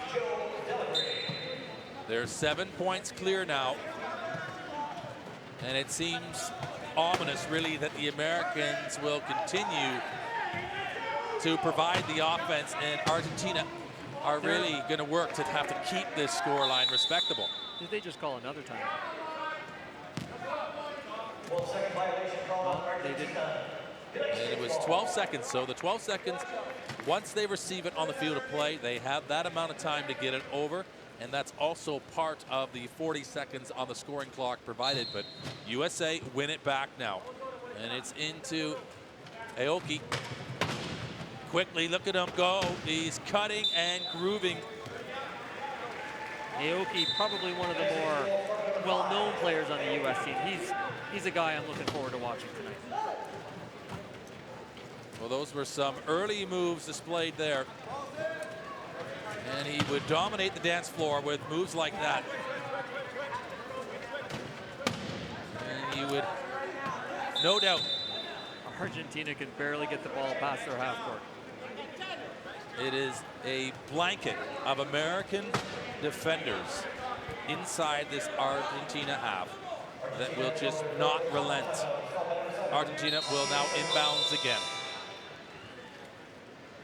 And a need for clarification, a substitution actually going on. Argentina now into, it is Juan Foyt. He will come in, he's a captain, and so he will substitute, and out will go Pantin Colombo. So 4-on-4. We haven't seen a penalty as yet in this match, just in the first period, and just over 5 minutes gone now. Argentina was the first team to enter in the opening ceremonies last night, and they had their wheelchair rugby team at the front of the line. I think Foe was right there at the very front, so the first player to enter the stadium. Chuck Aoki, he can. He will go right across the line, and that, a real comfortable score. He made that little bit of room and access himself ultimately. His athleticism and his mobility, a real asset. And he utilizes it to full employment there. This will be Argentina in front of their own bench trying to inbounds. And this, a play, and that's well received. Taken by Cardoza. Cardoza is going to do the moonwalk, trying to get it over center line. Just doing all they can to get the ball over the center line. Oh.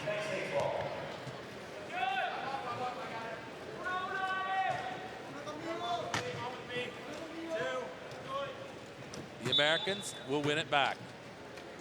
Right in the offensive half, the insert and the tall reaching extension there from Joe Delagrave. What an advantage that is. Oh, huge wingspan. And just like in basketball, the wingspan allows you to place the ball beyond your opponent's reach.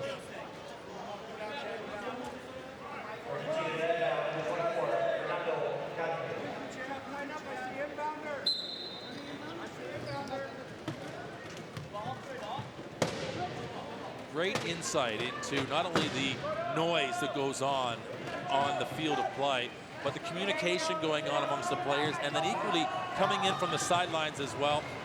There's just so much, really. It's a busy place out there, and it can get a little bit chaotic at times, particularly for Argentina. Everything must be going much faster than what they would normally be preparing themselves for. This has got to seem way beyond what they're used to. There aren't many club teams down in Argentina, so they don't get a lot of opportunities to play against top-notch competition. This may be a bit of an eye-opener for them. It's turned over. The Americans just up, and this is probably the most immediate image that comes to mind. It's almost like a frog's tongue that goes up and just scoops that in, and it sticks to his hand perfectly, and he takes that fly and he converts it for another goal. Back in the 80s and 90s, they used to allow players to use stick-em like the Oakland Raiders defensive backs used to do in football. They don't allow that anymore, but maybe that guy had a little bit of stick-em on his glove there.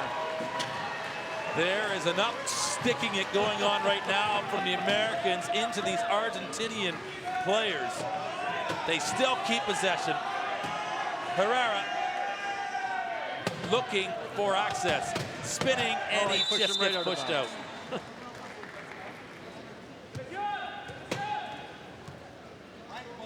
Outstanding defense from the United States of America. They are 12 points advantaged, and they have worked for every single one. Look at Chuck Aoki. Aoki again. He will go, and he'll be left alone to convert another one for USA. Aoki benefited from a great back pick. Completely sprung him free. Right here, boom. It's like a pulling guard football. Exactly, that was Eric Newby, who has been involved heavily in the offense. He has 7 goals of the 17 for USA. There, a selfless play to unleash and unhook, really, his teammate to have that easy score. The U.S. has played half court there, let them cross all on their own. They want to practice some of their goal line defense, I guess. It's in, and is it across? Control. The indication, the official puts the arm up, the whistle blown, and you have to almost really give it a second look sometimes, because the whistle, it was really, whether or not Aoki gets penalized, but there was no further goal credited to Argentina, so it looks as though they lost possession. Yeah. Well, it's like a running back or a quarterback trying to carry the ball over the end zone line. Got to have possession of that ball. Argentina staying with it, and the pace of this opening period, it's starting to tell a little bit,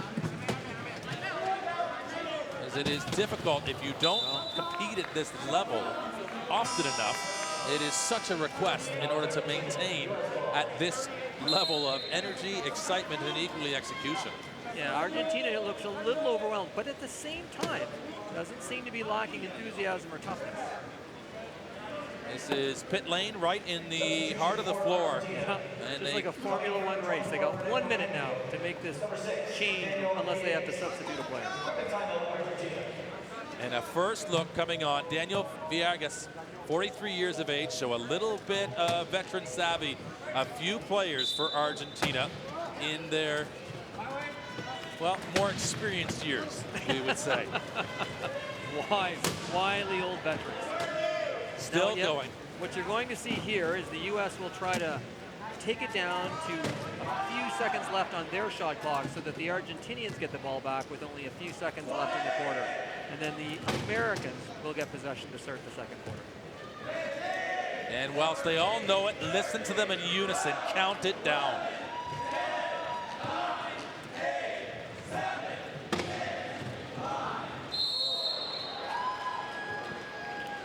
The defensive player leaves the field of play as maneuvered by the Americans. And sometimes you say at the discretion of the referee, they award the point for the offensive team, or equally now it's going to be an inbounds. Yeah, so what they're going to try and do here is they'll look for the player who's already in the key there, and he's positioned himself well, so he can just easily back in. Looks like Argentina's almost just conceding the goal, quite honestly.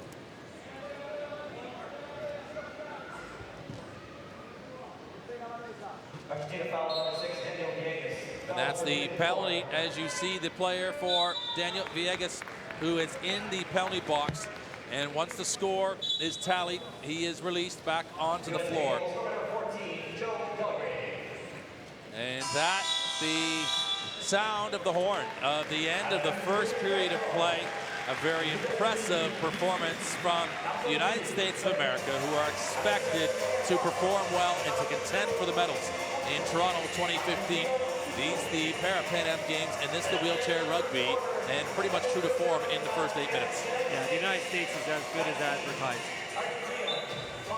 I think as most people guessed, it'll be them and Canada likely playing for the gold. But I think Argentina has a good shot for the bronze in the shootout. So it's 19 goals scored by the United States, the 5 by Argentina. They were good for their efforts in their first match, both sides. This in day 1 of the wheelchair rugby.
The Mississauga Sports Center proving a great home for sport, equally in the Parapan Am Games as they were for the Pan Am Games as well.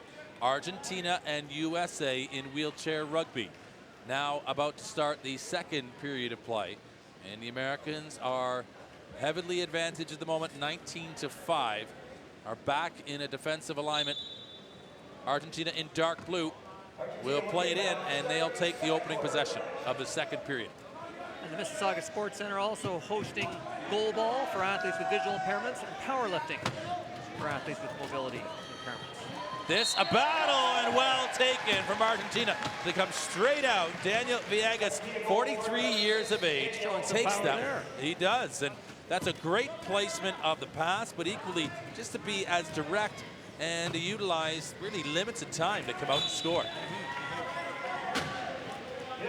Looked a bit like the American was able to get his hand on the ball to cause a jump ball, but the referee thought otherwise.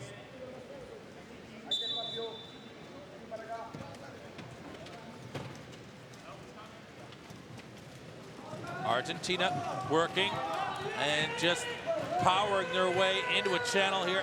They've got to throw the brakes on and have a little bit of a look to reroute their particular travel if they are going to score on this possession. They got 20 seconds, so time is with them. The handoff. Oh, look at that again. Juan Herrera will score for Argentina, and that was great insight just to offload it. Yeah, a little handoff, forced it in. Great work from Argentina there, just to over the top. You might see that type of handoff in a beanbag race or something, just over and under, and it was handed off, and the score for Argentina. But quickly, the counter striking from USA cannot be denied by Argentina right now. It's not a beanbag race at my old church picnic zone. And the whistle is blown by the referee. Just awaiting clarity on who will take possession of it here. And it looks to be the Americans moving forward. Eric Chun coming across, or Ernie Chun rather, as he just quickly plays it in. Look at this, much more attacking. Good to see Argentina so aggressive.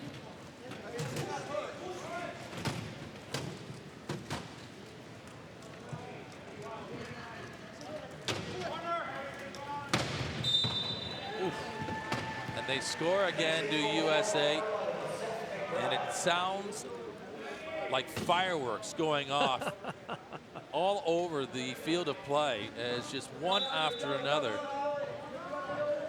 And just in case you're wondering, these are not their regular day wheelchairs. They are fit for purpose, and the purpose right now is to create as much mobility and speed as possible, but they have to withstand the heavy collisions, and that puts them under serious duress. I think a welder is perhaps the most important person on each team. There is no doubt of that. These chairs are designed as an extension of the athlete. Love watching Herrera with the offloads. Yeah. He's just almost provides just kind of a quick scoop, and really true to form of the sport of rugby. That lateral pass, really, he almost has that sort of lateral sweeping form and technique to his passing, and it's great to see. He's got great vision for his teammates on the floor. Make a great Australian rules football player with that handball bat. Oh, that was something else. Outstanding that was. And another score for the Americans as they continue, as probably advertised and expected, to continue to mount their offensive tally. They've got 24 now, and it has not by any means put a rein on the parade for Argentina, who are here to do business. Herrera, again, he's accurate with that lofted effort, and I'm still trying to find the best way to describe it. You do see that a little bit in Australian rules rugby, where they punch it on like that. Exactly, it's a hand pass. I think he'd make a fabulous Aussie rules football player. Argentina are in behind their own goal line now, and they are unfortunately having to spend more time there than they would like. The Americans are just as happy to see it. Herrera, while he's focused on it. He came down hard. He was watching the ball, obviously trying to get it, and he didn't see that collision happening. It was fair, but he was not prepared for it. No. And he seems to be okay, but he's holding his head maybe a little bit. Perhaps his shoulder. Let's see here. Yeah, that came right down on his left shoulder. Well, he's extended, isn't he, trying to break his fall. Yeah. And then you see the grimace on his face. If he gets up and responds well from this, that is a tough customer indeed. No kidding. And like an Aussie rules football player or many other athletes, they know they're going to get hit, but they've got to extend. They've got to go all out for the ball. He's going to go off, and substituted now coming on is Fernando Canumil is going to come on, and you hope really not only for Herrera but this game. It's been great to watch Juan Herrera and his performance so far. He really has added something, a massive part of what Argentina's approach has been, but equally just sheer entertainment. He's an outstandingly, just very exciting player. Once again, the United States just coming back into defensive position. I suspect it for no other reason, just to practice their goal line defense.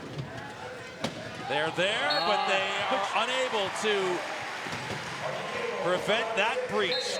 And it's Daniel Villegas again who just finds a way to get across the line. Argentina scored fairly easily in that last time down the court. And for the Americans, it's almost anticlimactic right now when they score. Eric Newby records and tallies another one. It's just as valuable as you don't really expect that a score line is necessarily going to be a tiebreaker, maybe potentially as the tournament goes on, as far as seeding, but it is really about announcing your presence with authority into this tournament. And a strong scoreline for the Americans will send a message to maybe the Canadians who've already played. Exactly, and Canada played just before this game, and there's likely a number of them milling around, watching. They are fierce competitors and huge arch rivals. So there's probably a bit of that, wanting to make sure that they're sending a statement, sending a strong statement. It's another American score. This time Joe Delagrave will tally it, and he has 7 now. He's the second highest goal scorer in this game to his teammate Eric Newby, who has 11. And Argentina would love to get the double digits on this possession. They do, or are they off? And the referee blows that one quickly, and he has the hand up, but he allows it. It is a score. Argentina's looked good the last couple times down the court.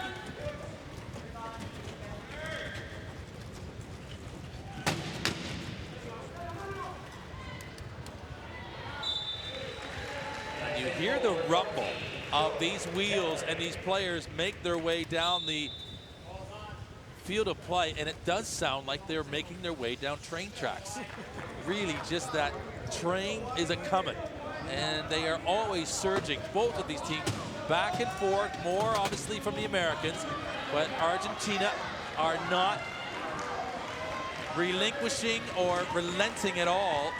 Again, it's the speed and power from Eric Newby, who will score, and he's got an even dozen now.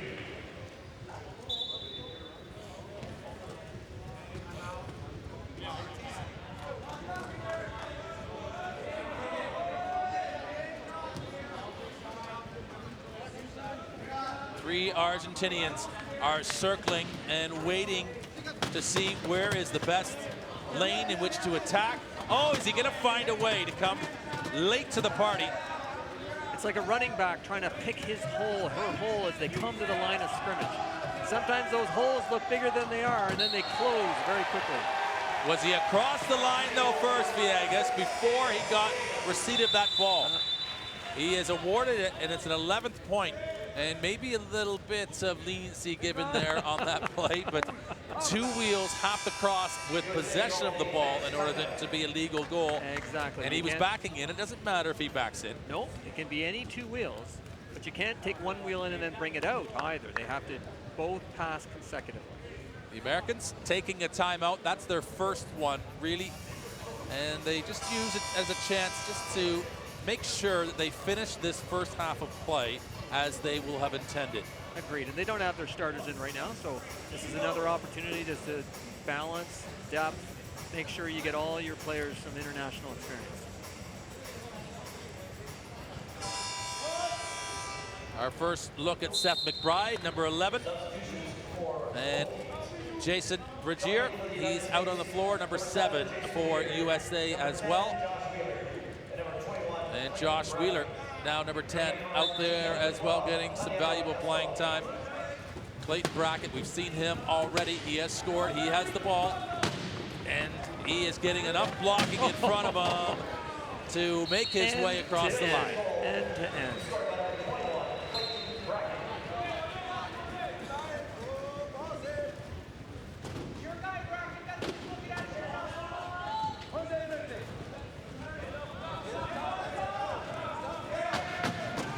The pitcher telling the story there of just the work done in those first few pushes from your own defensive half can really create that easy score. Oh, for sure.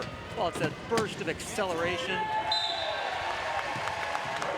A little emotion from this Argentinian team. That's great to see. Love it. Fernando Canamil slams that down in Toronto town for the referee just to pick it up and to resume play. But he lets everyone know that he delivered that point with authority. They're not bowing down. They're impressing me. And as one of my favorites, Jesse the Body Ventura, used to say, I don't impress easy. Well, the Argentinians have come a long ways to compete, and they are not going to be left short and leave some of their best efforts on the practice pitch or field of play, as you might say. They are bringing the best that they have to offer. They're meeting a very formidable opponent in the United States of America as they counter again, and they will score. And a tally, it looks to be the first one for the American. Josh Wheeler gets himself on the board with his first score of the tournament and this opening match for USA. Yeah, 7 players already from the U.S. having scored. That's a good sign from them from a long-term developmental perspective, certainly. U.S. will inbounds from almost parallel to the goal line. Argentina's got to do a better job of trying to get out there and trap when they have to throw the ball in from a corner like that. They're up high and awaiting. They have a set play that they're looking to employ. They have carved sufficient routes in order to open that up. No. They can't keep control of it, though. Lost control at the last second there. Looked like an easy goal, too. The diagonal movement and the speed of hitting their lane when it counted. They had created the opening. Yeah, and it was like an option play in football where the quarterback can pitch or keep, and there he decided to pitch. Fortunately for them, fumbled the ball. Great movement here. Canamil, he scored that emphatic goal for Argentina just a moment or two ago. He'll have to reload and reset it up for his teammate. And Cardozo is going to pass to the inside. You can see the frustration on his face. He should have had that one. And right through the uprights. Fernando Canamil's arms over and extended above his body, and he just couldn't take receipt of that inwards pass.